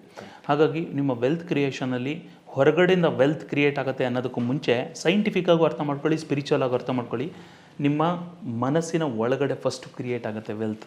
ಸರ್, ಇನ್ನು ನಮ್ಮ ಮೈಂಡು ಫಿನಾನ್ಷಿಯಲ್ ಡಿಸಿಷನ್ಗಳ ಮೇಲೆ ಹೇಗೆ ಪ್ರಭಾವ ಬೀರುತ್ತೆ ಸರ್, ಅದ್ರ ಬಗ್ಗೆ ಹೇಳೋದಾದರೆ? ನಮ್ಮ ಮೈಂಡು ಯಾವಾಗಲೂ ಪ್ರೋಸ್ ಆ್ಯಂಡ್ ಕಾನ್ಸ್ನ ವೇ ಮಾಡ್ತಾ ಇರುತ್ತೆ. So based on past experience ಮೇಲೆ ನಮ್ಮ ಬ್ರೈನ್ ವರ್ಕ್ ಆಗ್ತಾ ಇರುತ್ತೆ, ನಮ್ಮ ಮೈಂಡ್ ವರ್ಕ್ ಆಗ್ತಾ ಇರುತ್ತೆ. ಬೇಸ್ಡ್ ಆನ್ ಪಾಸ್ಟ್ ಎಕ್ಸ್ಪೀರಿಯನ್ಸ್ ಅಂತ ಹೇಳಿದ್ರೆ ಏನು? ಇವಾಗ ನೀವು ಈ ಹಿಂದೆ ಯಾವುದೋ ಒಂದು XYZ ಅನ್ನೋಂಥ ಒಂದು ಸ್ಟಾಕಲ್ಲಿ ಇನ್ವೆಸ್ಟ್ ಮಾಡಿದಿರಿ, ಅದರೊಳಗಡೆ ದುಡ್ಡನ್ನು ಕಳ್ಕೊಂಬಿಟ್ಟಿದ್ದೀರಿ ಅಂತ ಇಟ್ಕೊಳ್ಳೋಣ. ಫಾರ್ ಎಕ್ಸಾಂಪಲ್, ನಿಮಗೆ ಮಾರ್ಕೆಟ್ ಬಗ್ಗೆ ಫಂಡಮೆಂಟಲ್ಸ್ ಗೊತ್ತಿಲ್ಲ, ಸೊ ಮಾರ್ಕೆಟ್ ಹೆಂಗೆ ವರ್ಕ್ ಆಗುತ್ತೆ ಅಂತ ಗೊತ್ತಿಲ್ಲ, ಸೆನ್ಸೆಕ್ಸ್ ಅಂದ್ರೇ ಗೊತ್ತಿಲ್ಲ, BSE ಅಂದರೆ ಗೊತ್ತಿಲ್ಲ, NSE ಅಂದರೆ ಗೊತ್ತಿಲ್ಲ, ಮ್ಯೂಚುವಲ್ ಫಂಡ್ ಅಂದರೆ ಗೊತ್ತಿಲ್ಲ, SIP, SWP, you don't know anything. But straight away ಯಾರೋ ಒಬ್ಬರು ಹೇಳಿದ್ರು, ಸೊ ಒಬ್ಬರು ಮಹಾನ್ ಜ್ಞಾನಿ ಹೇಳಿದರು ಅಂತ ಹೇಳ್ಬಿಟ್ಟು ನೀವು ತೊಗೊಂಡೋಗಿ ಹಾಕ್ತಿರೋ ₹1,00,000 ಡಮ್ ಅಂದ್ಕೊಳುತ್ತೆ, 1,00,000 ಅಂತ ಇಟ್ಕೊಳ್ಳಿ. ಅದು ಒಂದು ಎಕ್ಸ್ಪೀರಿಯನ್ಸ್ ಆಯ್ತು ನಿಮಗೆ. ಇನ್ನೊಂದು, ನಿಮ್ಮ ತಂದೆ ನಿಮ್ಗೊಂದು ₹5,00,000 ದುಡ್ಡು ಕೊಟ್ಟಿರ್ತಾರೆ, ಅವ್ರು ಹೇಳ್ತಾರೆ, ನೋಡೋ ಮಗ, ಇದು ಜೋಪಾನವಾಗಿ ಇಡು ನೀ ದುಡ್ಡನ್ನು ಅಂತೇಳಿ. ನೀವೇನು ಮಾಡ್ತೀರಿ, ಆ ದುಡ್ಡನ್ನು ತೊಗೊಂಡೋಗಿ ಬ್ಯಾಂಕಲ್ಲಿ FD ಮಾಡ್ತೀರಿ. FDನಲ್ಲಿ ನಿಮ್ಗೊಂದು ಫಿಕ್ಸ್ಡ್ ಅಮೌಂಟ್ ಒಂದು ಅರ್ನ್ ಆಗ್ತಾ ಇರುತ್ತೆ. ನೀವು ನೆಕ್ಸ್ಟ್ ಇಯರ್ ಹೋಗ್ಬಿಟ್ಟು ನೋಡ್ತೀರಿ, ನಂದು FDನಲ್ಲಿ 5,00,000 ಇಟ್ಟಿದ್ದು 7% ಆ್ಯಡ್ ಆಗಿ ₹35,000 ಆ್ಯಡ್ ಆಗಿದೆ. ನಿಮ್ಗೆ ಖುಷಿ ಆಗುತ್ತೆ ಒಳಗಡೆಯಿಂದ. ನೆಕ್ಸ್ಟ್ ಟೈಮು ನಿಮ್ಗೆ ಅದೇ ₹5,00,000 ಸಿಕ್ಕಿದಾಗ ನೀವು ಅದನ್ನು ಸ್ಟಾಕಲ್ಲಿ ಹಾಕಬೇಕು ಅಂತ ಅನ್ಕೋತೀರಾ ಅಥವಾ FDನಲ್ಲಿ ಇಡಬೇಕು ಅಂತ ಅನ್ಕೋತೀರಾ? ಐ ಥಿಂಕ್ ಮ್ಯೂಚುವಲ್ ಫಂಡ್ಸ್, ಸ್ಟಾಕ್ಸ್ಗೆ ಟ್ರೈ ಮಾಡ್ತೀನಿ, ಹೋಗ್ತೀರಾ. ಬಟ್ ಅದರಲ್ಲಿ ಬ್ಯಾಡ್ ಎಕ್ಸ್ಪೀರಿಯನ್ಸ್ ಆಗಿದ್ದರಿಂದ ನಿಮ್ಮ ಮೈಂಡ್ ಎಲ್ಲಿಗೆ ರೂಟ್ ಮಾಡುತ್ತೆ? FDಗೆ ಹೋಗುತ್ತೆ. Exactly. So this is what happens in the life. ನಿಮ್ಮ ಪಾಸ್ಟ್ ಎಕ್ಸ್ಪೀರಿಯನ್ಸ್ ಮೇಲೇ ನಿಮ್ಮ ಮೈಂಡ್ ವರ್ಕ್ ಆಗುವಂಥದ್ದು. ಹಾಗಾಗಿ ನಮ್ಮ ಮೈಂಡಿನ ಪ್ರಭಾವ ತುಂಬ ಇರುತ್ತೆ. ನಮಗೆ ನೆಗೆಟಿವ್ ಪ್ಯಾಟರ್ನ್ಸ್ಗಳಿದ್ರೆ, ತುಂಬ ಜನ ಹೇಳ್ತಾರೋ ಸ್ಟಾಕ್ ಮಾರ್ಕೆಟ್ ಒಂದು ಬಾಜಿ, ಜೂಜು. ಸುಳ್ಳದು. Stock market is a pure business. ಈಗ ತುಂಬ ಜನಗಳು ಆ ಥರ ಏನಾದ್ರು ಇರೋಂಗಿದ್ದರೆ ಗೌರ್ಮೆಂಟ್ ಅದಕ್ಕೆ ಏನೋ ನಮ್ಮ ಮೈಸೂರಲ್ಲಿ ಒಂದು MRC ಅಂತಿದೆ, ಮೈಸೂರು ರೇಸ್ ಕ್ಲಬ್ ಅಂತ ಹೇಳ್ಬಿಟ್ಟು, ಆ ಲೈಸೆನ್ಸ್ಗಳು ಕೊಡ್ಬೋದಾಗಿತ್ತಲ್ವ ಸ್ಟಾಕ್ ಮಾರ್ಕೆಟ್ಗೆ. ಯಾಕೆ ಅದನ್ನು ಸೆಬಿ ಕಂಟ್ರೋಲ್ ಮಾಡಬೇಕು? ಯಾಕೆ ಅದಕ್ಕೆ ರೆಗ್ಯುಲೇಟರ್ಸ್ಗಳಿರಬೇಕು? ಯಾಕೆ ಅದಕ್ಕೆ ಸ್ಟಾಕ್ ಮಾರ್ಕೆಟ್ ಲಿಸ್ಟಿಂಗ್ಗೆ ಯಾಕೆ ಅಷ್ಟೊಂದೆಲ್ಲ ಕಷ್ಟಪಡಬೇಕು? ಫಿನಾನ್ಷಿಯಲ್ ಡಿಸಿಷನ್ ಅಂತ ನಾವು ಅಂದಾಗ ನಾನು ಇದನ್ನು ಕೇಳಲೇಬೇಕು. ನನಗೆ ಇಲ್ಲೊಂದು ಆಲೋಚನೆ ಬಂದಿದೆ. ಕೆಲವರು ಹೇಳ್ತಾರೆ, ಸರ್ ನಾನು ಹಾಕುವಾಗ ಕರೆಕ್ಟಾಗಿರುತ್ತೆ ಸರ್, ನಾನು ಹಾಕಿದ ತಕ್ಷಣ ಬೀಳುತ್ತೆ ಸರ್, ಅದೇ ನನ್ನ ಒಬ್ಬನಿಗೆ ಹಿಂಗಾಗುತ್ತಾ ಅಂತ ಕೇಳೋರು ಇದ್ದಾರೆ. ಅದನ್ನ ಇದಕ್ಕೆ ರಿಲೇಟೆಡ್ ಮಾಡ್ಬೋದಾ ಅಂತ. ಅದು ಹೌದು. ಜೊತೆಗೆ ಏನಂದರೆ ಇದನ್ನು ಮರ್ಫೀಸ್ ಲಾ ಅಂತ ಹೇಳ್ಬಿಟ್ಟು ಕರೀತಾರೆ. ಅಂದರೆ ನೀವು ಯಾವುದೋ ಬಸ್ ಸ್ಟ್ಯಾಂಡಲ್ಲಿ ನಿಂತ್ಕೊಂಡು ಬಸ್ಸಿಗೆ ವೆಯ್ಟ್ ಮಾಡ್ತಾ ಇರ್ತೀರಾ, ಬಸ್ಸೇ ಬರಲ್ವೇನಪ್ಪ ಅಂತ ಹೇಳ್ಬಿಟ್ಟು ಒಂದಷ್ಟು ದೂರ ನಡ್ಕೊಂಡು ಹೋದ್ರೆ ಹಿಂದಗಡೆಯಿಂದ 2 ಬಸ್ ಬರುತ್ತೆ. ಹೌದು, ಕರೆಕ್ಟ್. ಸೊ ಏನಂದರೆ what cannot be ended that should be ended. So sometimes ಅದಾಗುತ್ತೆ. ಆದರೆ ನಾ ಹೇಳೋದು, ನೀವೆಲ್ಲೇ ಇನ್ವೆಸ್ಟ್ ಮಾಡಿ ನಿಮ್ಮ ಮೈಂಡನ್ನು ಫಸ್ಟ್ ಅರ್ಥ ಮಾಡ್ಕೊಳ್ಳಿ. ಅದಾದಮೇಲಿಂದ ಕಾಮ್ನೆಸ್ ತಂದ್ಕೊಳ್ಳುವಂಥದ್ದು ತುಂಬ ಇಂಪಾರ್ಟೆಂಟು. ನೀವು ಒಳಗಡೆಯಿಂದ ಎಷ್ಟು ಕಾಮ್ ಆಗಿರ್ತೀರಿ, ಎಷ್ಟು ಎಜುಕೇಟಿವ್ ಆಗಿರ್ತೀರಿ ಒಳಗಡೆಯಿಂದ, ಎಷ್ಟು ಒಳಗಡೆಯಿಂದ ಒಂದು ಶೈನಿಂಗ್ ಇರುತ್ತೆ, ಅಷ್ಟು ನಿಮ್ಮ ಲೈಫಲ್ಲಿ ನೀವು ಬೇಗ ಗ್ರೋ ಆಗ್ತೀರಿ. ಸೊ ತುಂಬ ಜನ ಏನು ಮಾಡ್ತಾರೆ, ಇವತ್ತು ಇನ್ವೆಸ್ಟ್ ಮಾಡ್ತಾರೆ, ಸೊ ಸಾಯಂಕಾಲ ಬಂದ್ಬಿಟ್ಟು CNBC 18 ನೋಡ್ತಾ ಇರ್ತಾರೆ ಅಂತ ಹೇಳಿದ್ರೆ, ಸೊ ನನ್ನ ಸ್ಟಾಕ್ಸ್ ಎಲ್ಲೋಯ್ತು, ನನ್ನ ಸ್ಟಾಕಿನ ಮೇಲೆ ಹೋಯ್ತಾ ಕೆಳಗಡೆ ಹೋಯ್ತಾ. The moment when you start to see that, then obviously ಏನಾಗುತ್ತೆ, ದೆನ್ ನಿಮ್ಮ ಮೈಂಡ್ ಒಳಗಡೆ ಸ್ಟ್ರೆಸ್ ಕ್ರಿಯೇಟ್ ಆಗುತ್ತೆ. ಆ ಸ್ಟ್ರೆಸ್ ಕ್ರಿಯೇಟ್ ಆದಾಗ ಏನಾಗುತ್ತೆ, ನೀವು ಅನ್ಕೋತೀರ, ಇದ್ಯಾಕೋ ನಂಗೆ ವರ್ಕೌಟ್ ಆಗ್ತಾ ಇಲ್ಲಪ್ಪ, ಲೆಟ್ ಮೀ ಎಕ್ಸಿಟ್ ಅಂತ ಹೇಳ್ಬಿಟ್ಟು ಸಡನ್ನಾಗಿ ನೀವು ಎಕ್ಸಿಟ್ ಆಗಿಬಿಡ್ತೀರಿ. ಹಾಗಾಗಿ ನಿಮ್ಮ ಇನ್ವೆಸ್ಟ್ಮೆಂಟ್ ಮೇಲೆ, ವೆಲ್ತ್ ಕ್ರಿಯೇಷನ್ ಮೇಲೆ ನಿಮ್ಮ ಮೈಂಡಿನ ಪಾತ್ರ ಭಾಳಷ್ಟಿದೆ. ಫಸ್ಟು ಮೈಂಡನ್ನು ಅರ್ಥ ಮಾಡ್ಕೊಳ್ಳಿ. ಸೊ ಯಾಕಂದರೆ ನಾವು ಆ್ಯಕ್ಚುಲಿ ನಮ್ಮ ಸೆಷನ್ಸಲ್ಲೂ ಅದನ್ನು ಹೇಳ್ತಾ ಇರ್ತೀವಿ. ಡೈರೆಕ್ಟಾಗಿ ನಾನು ಮ್ಯೂಚುವಲ್ ಫಂಡ್ ಟೀಚ್ ಮಾಡೋದು ಯಾರಿಗೂ ಹೇಳ್ಕೊಡಲ್ಲ. ಓಕೆ ಫಸ್ಟ್ ಅವ್ರು ಹೇಳ್ತೀನಿ, ಫಸ್ಟ್ ನಿನ್ನ ಮೈಂಡ್ ಸೆಟ್ ಸರಿ ಮಾಡ್ಕೊಳಪ್ಪ ನೀನು ಅಂತ. ಕರೆಕ್ಟ್. Mind set. ಎರಡನೇದು we connect with higher consciousness. ನೋಡು, ನಮಗಿಂತ ಮಿಗಿಲಾದ ಒಂದು ಶಕ್ತಿ ಇದೆ, we will have to connect with that. ನೀವು ಫಸ್ಟ್ ಅದ್ರ ಜೊತೆ ಕನೆಕ್ಟ್ ಆಗಿ. ಯಾವಾಗ ನೀವು ಹೈಯರ್ ಕಾನ್ಷಿಯಸ್ ಜೊತೆ ಕನೆಕ್ಟ್ ಆಗ್ತೀರಿ, ನಿಮ್ಮ ಮೈಂಡ್ ಸೆಟ್ನ ಪ್ರಾಪರ್ ಮಾಡ್ಕೋತೀರಿ, ಆವಾಗ ನಾನು ನಿಮಗೆ ಮ್ಯೂಚುವಲ್ ಫಂಡ್ ಬಗ್ಗೆ ಹೇಳ್ಕೊಡ್ಲಿ, ಗೋಲ್ಡ್ ಇನ್ವೆಸ್ಟ್ಮೆಂಟ್ ಬಗ್ಗೆ ಹೇಳ್ಕೊಡ್ಲಿ, ಅಥವಾ SGB ಬಗ್ಗೆ ಹೇಳ್ಕೊಡ್ಲಿ, ಅಥವಾ ಸ್ಟಾಕ್ಸ್ಗಳ ಬಗ್ಗೆ ಹೇಳ್ಕೊಡ್ಲಿ, ವಾಟ್ ಎವರ್ ಐ ಟೀಚು, ಅದನ್ನು ನೀವು ಅದಾದಮೇಲಿಂದ ಮಾಡ್ತೀರಿ. ಬಟ್ ನಿಮ್ಮ ಮೈಂಡ್ ಸೆಟೇ ಸರಿ ಇಲ್ಲ, ಹೈಯರ್ ಇಂಟೆಲಿಜೆನ್ಸ್ ಜೊತೆಗೆ ಕನೆಕ್ಟ್ ಆಗಿಲ್ಲ ಅಂತ ಹೇಳಿದ್ರೆ obviously you don't do things. Sir, ಕೆಲವರು ದುಡ್ಡನ್ನು ಆರಾಮಾಗಿ ಎಫರ್ಟ್ಲೆಸ್ ಆಗಿ ದುಡಿತಿರ್ತಾರೆ ಸರ್. ನಾನು ತುಂಬ ಹಾರ್ಡ್ ವರ್ಕ್ ಮಾಡ್ತೀನಿ, ನನ್ನ ಹತ್ರ ದುಡ್ಡೇ ಬರಲ್ಲ, ಬಡ್ಡಿ ಮಗಂದು ಅಂತೆಲ್ಲ ಮಾತಾಡ್ತಿರ್ತಾರೆ. ಇದಕ್ಕೆ ಏನಾದರೂ ಎಕ್ಸಾಂಪಲ್ ಕೊಡೋರು ಸರ್? ಇದಕ್ಕೆ ಏನು ಹೇಳ್ತೀರಿ? ನೋಡಿ, ಇಟ್ಸ್ ಅಬೌಟ್ ಮೈಂಡ್ ಅಗೇನ್, ಆಯಿತಾ? ಸೊ ನಾನು ಯಾವಾಗಲೂ ಹೇಳೋಂಥದ್ದು, ನಮ್ಮ ಬ್ರೈನು ಯಾವಾಗಲೂ ಒಂಥರ ಮ್ಯಾಗ್ನೆಟ್ ಥರ, ಅದೆಲ್ಲವನ್ನು ಅಕ್ಯುಮುಲೇಟ್ ಮಾಡ್ತಾ ಇರುತ್ತೆ ಇನ್ಫಾರ್ಮೇಷನ್ಸ್ಗಳನ್ನು. ಸೊ ತುಂಬ ಸಿಚುವೇಶನ್ಸು ಇದು ಎನ್ವಿರಾನ್ಮೆಂಟಿಂದ ಡೇಟಾವನ್ನು ಕಲೆಕ್ಟ್ ಮಾಡ್ತಾನೆ ಇರುತ್ತೆ ನಮ್ಮ ಬ್ರೈನ್. ಅಂದರೆ ಸೆನ್ಸಸ್ಗಳ ಮುಖಾಂತರ. ನಮಗೆ ಸೆನ್ಸಸ್ಗಳಿದೆಯಲ್ವಾ, ಅಂದರೆ ಟಚ್ ಸೆನ್ಸೇಷನ್ ಮತ್ತು taste sensation, smell sensation. So ಈ ಥರ ಸೆನ್ಸೇಷನ್ಸ್ಗಳ ಮುಖಾಂತರ ಕಂಟಿನ್ಯೂಯಸ್ ಆಗಿ ಇದು ಡೇಟಾಸ್ಗಳನ್ನು ಹೊರಗಡೆ ಲೋಕದಲ್ಲಿ ಕಲೆಕ್ಟ್ ಮಾಡ್ತಾನೆ ಇರುತ್ತೆ. ದ ಮೂಮೆಂಟ್ ಯಾವಾಗ ಅದು ಅಷ್ಟೊಂದೆಲ್ಲ ಕಲೆಕ್ಟ್ ಮಾಡ್ತಾನೆ ಇರುತ್ತೆ, ಸೊ ಆಬ್ವಿಯಸ್ಲಿ ನಮ್ಮ ಬ್ರೈನ್ಗೆ ನಾವು ಯಾವುದೇ ಪ್ರೋಗ್ರಾಮನ್ನು ಮಾಡಬೇಕಂದ್ರೆ ಅದು ಕಲೆಕ್ಷನ್ ಟೈಮಲ್ಲಿ ಮಾಡೋಕ್ಕಾಗಲ್ಲ. ಓಕೆ. ಅದು ಯಾವಾಗ ಶಾಂತವಾಗಿರುತ್ತೆ ಆವಾಗ ಮಾತ್ರ ಮಾಡೋದಕ್ಕಾಗುತ್ತೆ. ಓಕೆ. ಫಾರ್ ಎಕ್ಸಾಂಪಲ್ ನಾನು ನಿಮ್ಗೆ ಹೇಳ್ತೀನಿ, ನೀವೊಂದು ಕಂಪ್ಯೂಟರ್ನ ಯೂಸ್ ಮಾಡ್ತಾ ಇರ್ತೀರಾ ಅಂತ ಇಟ್ಕೊಳ್ಳಿ. ನೀವು ಸಿಕ್ಕಾಪಟ್ಟೆ ಟ್ಯಾಬ್ಸ್ಗಳನ್ನ ಓಪನ್ ಮಾಡಿರ್ತೀರಿ ಕ್ರೋಮಲ್ಲಿ, ಓಕೆ, ಒಂದಷ್ಟು ವೀಡಿಯೋಸ್ಗಳು ರನ್ ಆಗ್ತಾ ಇರುತ್ತೆ ಎಲ್ಲ. ಆವಾಗ ಆಬ್ವಿಯಸ್ಲಿ ನೀವು ಕಂಪ್ಯೂಟರ್ಗೆ ಏನಾದರೂ ಹೊಸ ಸಾಫ್ಟ್ವೇರನ್ನು ಹಾಕಬೇಕು ಅಂತ ಹೇಳಿದ್ರೆ ಹಾಕೋಕ್ಕಾಗಲ್ಲ ಅಂತ ನಾನು ಹೇಳಲ್ಲ, but it takes much longer, ತುಂಬ ಟೈಮ್ ತೊಗೊಬಿಡುತ್ತೆ. ಅದ್ರ ಬದಲು ನೀವೇನು ಮಾಡ್ತೀರಿ, ನೈಟ್ ಟೈಮು ಮಲಗೋದಕ್ಕಿಂತ ಮುಂಚೆ ನೀವೇನು ಮಾಡ್ತೀರಿ, ಶಟ್ ಡೌನ್ ಮಾಡಬೇಕು ಸಿಸ್ಟಮ್ನ. ಆವಾಗ ನೀವು ಎಲ್ಲ ಓಪನ್ ಆಗಿರುವಂಥ ಎಲ್ಲ ಟ್ಯಾಬ್ಸ್ಗಳನ್ನು ಕ್ಲೋಸ್ ಮಾಡ್ಕೊಬರ್ತೀರಿ. ಲೈಕ್ ಮೊಬೈಲಲ್ಲೂ ಎಲ್ಲ ಆ್ಯಪ್ಸ್ಗಳನ್ನು ಕ್ಲೋಸ್ ಮಾಡಿದಾಗ ಬ್ಯಾಕ್ಗ್ರೌಂಡಲ್ಲಿ ನೀವು ಯಾವಾಗ ಎಲ್ಲ ಆ್ಯಪ್ಸ್ಗಳನ್ನು ಕ್ಲೋಸ್ ಮಾಡ್ಕೊಳ್ತಾ ಬರ್ತೀರಿ, ಆವಾಗ ನೀವೇನಾದರೂ ಹೊಸ ಅಪ್ಡೇಟನ್ನೇನಾದರೂ ಕೊಟ್ಟರೆ ಆಬ್ವಿಯಸ್ಲಿ ನಿಮ್ಮ ಕಂಪ್ಯೂಟರು, ನಿಮ್ಮ ಸಿಸ್ಟಮು, ನಿಮ್ಮ ಲ್ಯಾಪ್ಟಾಪು ಅದನ್ನೇ ಎಕ್ಸೆಪ್ಟ್ ಮಾಡುತ್ತೆ, ಅದೇ ಪ್ರಕಾರ ಅದು ತೊಗೊಂಡೋಗ್ತಾ ಹೋಗುತ್ತೆ. ಸೊ ಸೇಮ್ ವೇ ನಮ್ಮ ಮೈಂಡಲ್ಲೂ ಅಷ್ಟೇ ನಾನು ಹೇಳೋದು, ನೀವು ಎಫರ್ಟ್ಲೆಸ್ ಆಗಿ ಏನನ್ನೇ ಅಟ್ರ್ಯಾಕ್ಟ್ ಮಾಡಬೇಕು ಅಂತ ಅಂದ್ಕೊಂಡಾಗ ಮೊದಲು ಇಲ್ಲಿ ಓಪನ್ ಅಪ್ ಆಗಿರುವಂತಹ ಆ ಟ್ಯಾಬ್ಸ್ಗಳನ್ನೆಲ್ಲ ಖಾಲಿ ಮಾಡಬೇಕು. ಯಾವಾಗ ಅದು ಖಾಲಿ ಆಗುತ್ತೆ, ಸಾಮಾನ್ಯವಾಗಿ ನಾವು ಮಲಗುವಂಥ ಟೈಮಲ್ಲಿ ಅದು ಖಾಲಿ ಆಗ್ತಾ ಹೋಗುತ್ತೆ. The moment when you dissolve everything, ಅಥವಾ ನೀವೆಲ್ಲ ಇದರೊಳಗಡೆಯಿಂದ ಖಾಲಿ ಆದಷ್ಟು ನೀವು ನಿರ್ಮಲ್ ಸ್ಥಿತಿಗೆ ಬರ್ತೀರಿ ಅಥವಾ ಒಂದು ಕಾನ್ಷಿಯಸ್ ಸ್ಟೇಟಿಗೆ ಬರ್ತೀರಿ. ಆ ಸಮಯದಲ್ಲಿ ಸುಪ್ತಾವಸ್ಥೆ ಅಂತ ಕರಿತೀವಿ. ಆ ಸ್ಟೇಟ್ನಲ್ಲಿ ವಾಟ್ ಎವರ್ ಯು ಸೇ, ನೀವೇನನ್ನು ಅಫರ್ಮ್ ಮಾಡ್ತೀರಿ, ಅಂದರೆ ನಾನು ಈಸಿಯಾಗಿ ದುಡ್ಡನ್ನು ಅಟ್ರ್ಯಾಕ್ಟ್ ಮಾಡ್ತಾ ಇದ್ದೀನಿ ಅಂದರೆ ಅದು ವರ್ಕ್ ಆಗುತ್ತೆ. ದುಡ್ಡು ನನಗೆ ಬರೋದೇ ಇಲ್ಲ ಅಂತ ಹೇಳಿದ್ರು ಅದು ವರ್ಕ್ ಆಗುತ್ತೆ. ಅದಕ್ಕೆ ನಾನು ನಿಮಗೆ ಲಾಸ್ಟ್ ಟೈಮ್ ಹೇಳ್ತಾ ಇದ್ದೆ, if you think I can do this, you are right. If you think I can't do it, absolutely you are right. So ಎರಡೂ ಕಡೆ ನೀವು ಕರೆಕ್ಟೇ.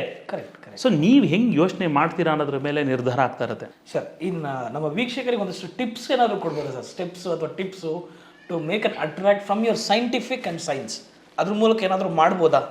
ಓಕೆ, ಒಂದಷ್ಟು ಸೈಂಟಿಫಿಕ್ ಬ್ಯಾಕ್ಗ್ರೌಂಡಿಂದ ಹೇಳೋದಾಯ್ತು ಅಂತ ಹೇಳಿದ್ರೆ, ನೋಡಿ, ನಮ್ಮ ಮನಸ್ಸು ಯಾವಾಗ ಸಜೆಸ್ಟಬಿಲಿಟಿ ಸ್ಟೇಟ್ ಅಂತ ಕರಿತೀವಿ, ಹಿಪ್ನೋಥೆರಪಿ ನಾವು ಮಾಡಬೇಕಾದ್ರೂ ಸಜೆಸ್ಟಬಿಲಿಟಿ ಸ್ಟೇಟ್ ಅಂತ ಹೇಳಿದ್ರೆ, ನಿಮ್ಮ ಮೈಂಡು ಸುಪ್ತಾವಸ್ಥೆಯಲ್ಲಿ ಏನನ್ನು ಹೇಳ್ತೀರಿ ಅದನ್ನು ರಿಸೀವ್ ಮಾಡುವಂಥ ಕೇಪಬಿಲಿಟಿ ಇರುತ್ತೆ ಮೈಂಡಿಗೆ.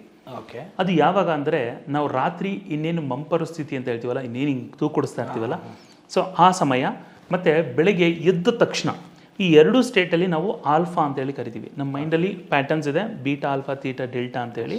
ಸೊ ನಾವು ಆಲ್ಫಾ ಸ್ಟೇಟಲ್ಲಿದ್ದಾಗ ಸಬ್ಕಾನ್ಷಿಯಸ್ ಆ್ಯಕ್ಟಿವಿಟಿ ಜಾಸ್ತಿ ಇರುತ್ತೆ. ಹಾಗಾಗಿ ನಾನು ಹೇಳೋದು, ನೀವು ಯಾವಾಗಲಾದ್ರೂ ಮಲ್ಕೊಳ್ಳೋದಕ್ಕಿಂತ ಮುಂಚೆ ಎವ್ರಿ ಡೇ ಅಟ್ಲೀಸ್ಟು ಇದನ್ನೊಂದು ಸ್ವಲ್ಪ ದಿನ ಮಾಡಿ ನೋಡಿ, ಐ ಅಶ್ಯೂರ್ ನಿಮಗೆ 100% ನಿಮ್ಮ ಥಾಟ್ ಪ್ರಾಸೆಸ್ ಚೇಂಜ್ ಆಗುತ್ತೆ. ಅಂದರೆ ನೀವೇನು ಮಾಡಬೇಕಂದ್ರೆ, before you go to bed ಒಂದು 5 ನಿಮಿಷ ಕೂತ್ಕೊಳ್ಳಿ. ಸೊ ಇನ್ನೇನು ನಿದ್ದೆ ಬರ್ತಾ ಇದೆ ಅನ್ನೋಂಥ ಸಮಯದಲ್ಲಿ ಆವಾಗ ನಿಮ್ಮ ಫೈನಾನ್ಷಿಯಲ್ ಗೋಲ್ಸ್ಗಳನ್ನು ವಿಜುವಲೈಸ್ ಮಾಡಿ, ನೀವೇನು ಮಾಡಬೇಕು ಅಂತ ಅಂದ್ಕೊಂಡಿದ್ದೀರಿ ಅದನ್ನು ಥಿಂಕ್ ಮಾಡೋಕ್ಕೆ ಸ್ಟಾರ್ಟ್ ಮಾಡಿ, ಪಾಸಿಟಿವ್ ಆಗಿ ಥಿಂಕ್ ಮಾಡಿ. ಯಾವಾಗ ನೀವು ಆ ಸಾಫ್ಟ್ವೇರ್ನ ಇದ್ರೊಳಗಡೆ ಡೌನ್ಲೋಡ್ ಮಾಡ್ತೀರಿ, ಬೆಳಿಗ್ಗೆ ಎದೊಳ್ಬೇಕಾದ್ರೂ ಸೇಮ್ ಸಾಫ್ಟ್ವೇರಿಂದ ನೀವು ಎದೊಳಿರ್ತೀರಿ. ನೀವು ರಾತ್ರಿನೆಲ್ಲ ತುಂಬ್ಕೊಂಡಿದ್ರೆ ಇಲ್ಲಿ ಗಾರ್ಬೇಜ್ ಆಗ್ಬಿಡುತ್ತದು. ಸೊ ದೆನ್ ಬೆಳಿಗ್ಗೆ ಎದ್ದಾಗ್ಲೂ ಅದೇ ರೆಪಿಟೇಷನ್ ಬರ್ತಾ ಇರುತ್ತೆ. This is one. Second step ಏನಂತ ಹೇಳಿದ್ರೆ, ನೀವು ಯಾವಾಗ ಆ ಸ್ಟೇಟಲ್ಲಿ ಇರ್ತೀರಿ ಅಂದರೆ ವಿಜುವಲೈಸ್ ಮಾಡ್ತಾ ಇರ್ತೀರಿ, ಅಫರ್ಮೇಷನ್ಸ್ ಅನ್ನೋಂಥದ್ದು ತುಂಬ ಚೆನ್ನಾಗಿ ವರ್ಕ್ ಆಗುತ್ತೆ. ತುಂಬ ಜನ ಬೇರೆ ಯಾರೋ ಮಾಡಿರುವಂಥ ಅಫರ್ಮೇಷನ್ಸ್ಗಳನ್ನ ಕೇಳಿಸ್ಕೊತಿರ್ತಾರೆ. ಅಂದರೆ I am rich, I am wealthy ಆ ಥರ ಎಲ್ಲ. ನೋ, ಅದರಿಂದ ವರ್ಕ್ ಆಗಲ್ಲ ಅದು. ಬಿಕಾಸ್ ನೀವು ಹೇಳ್ಕೋಬೇಕು ಅದನ್ನು ನಿಮ್ಮ ಮನಸ್ಸೊಳಗಡೆಯಿಂದ, ನಾನು ಹೆಲ್ದಿ ಆಗಿದ್ದೀನಿ, ನಾನು ವೆಲ್ದಿ ಆಗಿದ್ದೀನಿ, ನನಗೆ ದುಡ್ಡು ಬರ್ತಾ ಇದೆ, ಅದನ್ನು ನೀವು ಅನ್ಕೋಬೇಕು. ಯಾರೋ ಹೇಳಿದ್ದು ವರ್ಕ್ ಆಗೋದಿಲ್ಲ ಅದು. ಹಾಗಾಗಿ ಎರಡನೇದು, the moment when you are there, visualise ಮಾಡ್ತಾ ಮಾಡ್ತಾ ಯು ಸ್ಟಾರ್ಟ್ ಟು ಅಫರ್ಮ್. ಆ ಅಫರ್ಮೇಷನ್ ಮಾಡುವಂಥದ್ದು ತುಂಬ ಇಂಪಾರ್ಟೆಂಟ್ ಆಗಿರುತ್ತೆ. ಜೊತೆಗೆ ನೀವು ಮಲಗಬೇಕಾದ್ರೂ ಅಷ್ಟೇ ಮೊಬೈಲನ್ನು ಸ್ವಲ್ಪ ಸೈಡ್ಗೆ ಇಟ್ಬಿಟ್ಟು ಈ ಮೆಡಿಟೇಷನನ್ನು ಮಾಡಿ ಮಲಗೋದ್ರಿಂದನೂ ನಿಮ್ಮ ಮೈಂಡು ರೀಪ್ರೋಗ್ರಾಮ್ ಆಗೋದಕ್ಕೂ ಸ್ಟಾರ್ಟ್ ಆಗುತ್ತೆ. This really helps a person. ಅವರು ಏನು ಅಂದ್ಕೊಂಡಿದ್ದಾರೆ ಆ ವೆಲ್ತ್ನ ಕ್ರಿಯೇಟ್ ಮಾಡೋದಕ್ಕೆ, ಆ ಫೈನಾನ್ಷಿಯಲ್ ಗೋಲ್ಸ್ಗಳನ್ನು ಅಚೀವ್ ಮಾಡೋದಕ್ಕೆ 100% ಇದ್ರ ಒಳಗಡೆಯಿಂದ ಸಾಧ್ಯ ಇದೆ. ಅದಷ್ಟೇ ಅಲ್ಲ, ಈಗ ನೋಡಿ 95% ಆಫ್ ಅವರ್ ಡಿಸಿಷನ್ಸ್ ನಮ್ಮ ಲೈಫಲ್ಲಿ ಏನು ನಡೆಯುತ್ತೆ ಇವೆಲ್ಲವೂ ಸಬ್ಕಾನ್ಷಿಯಸ್ ಡ್ರಿವನ್ ಇರುತ್ತೆ. ಓಕೆ. ಸಬ್ಕಾನ್ಷಿಯಸ್ಲಿ ನಾವು ಏನೇನು ಯೋಚನೆ ಮಾಡ್ತಾ ಇರ್ತೀವಿ ಅದು ನಿಜ ಜೀವನದಲ್ಲೂ ಸಹ ನಡೀತಾ ಇರುತ್ತೆ. ಹಾಗಾಗಿ ನಮ್ಮ ಮೈಂಡ್ಗೂ ವೆಲ್ತ್ಗೂ ಲೈಫ್ಗೂ ಬಹಳ ಸಾಮ್ಯವಾದ ಸಂಬಂಧ ಇದೆ.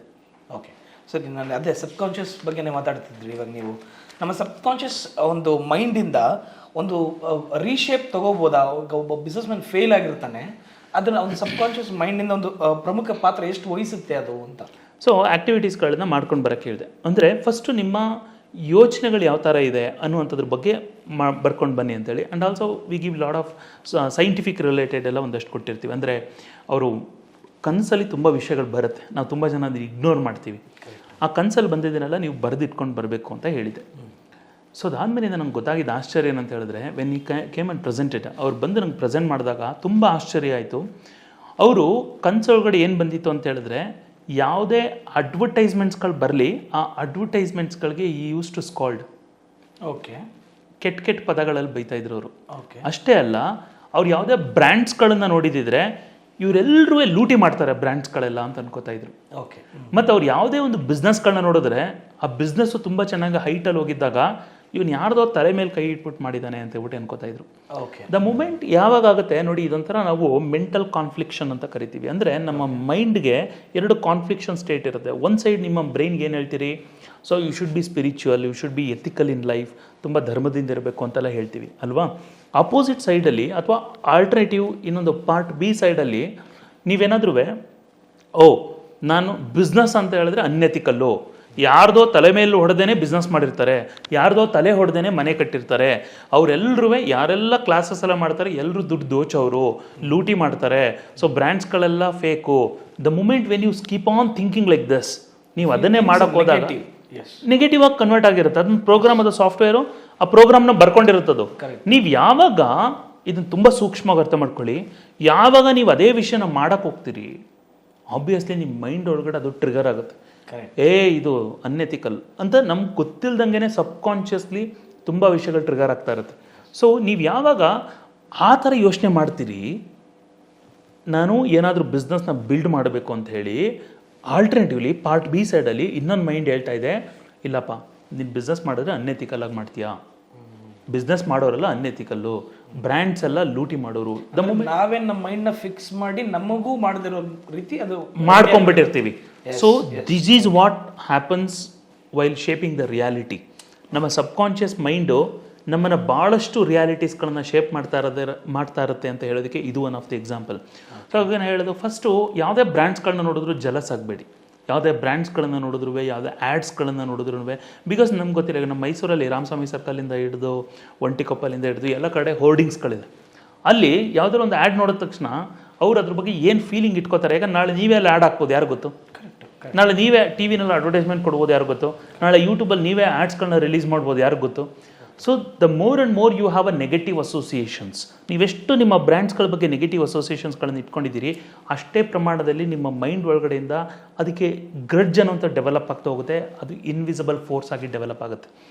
So can we reframe or rebuild our thinking for some of the business ಅಂತ ಅಂದರೆ sir? 100% possible.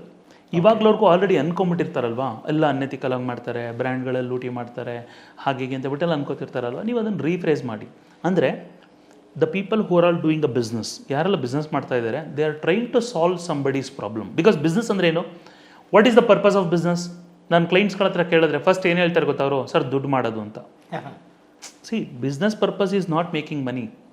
Business purpose is to create the customer. Business purpose is to create the experience.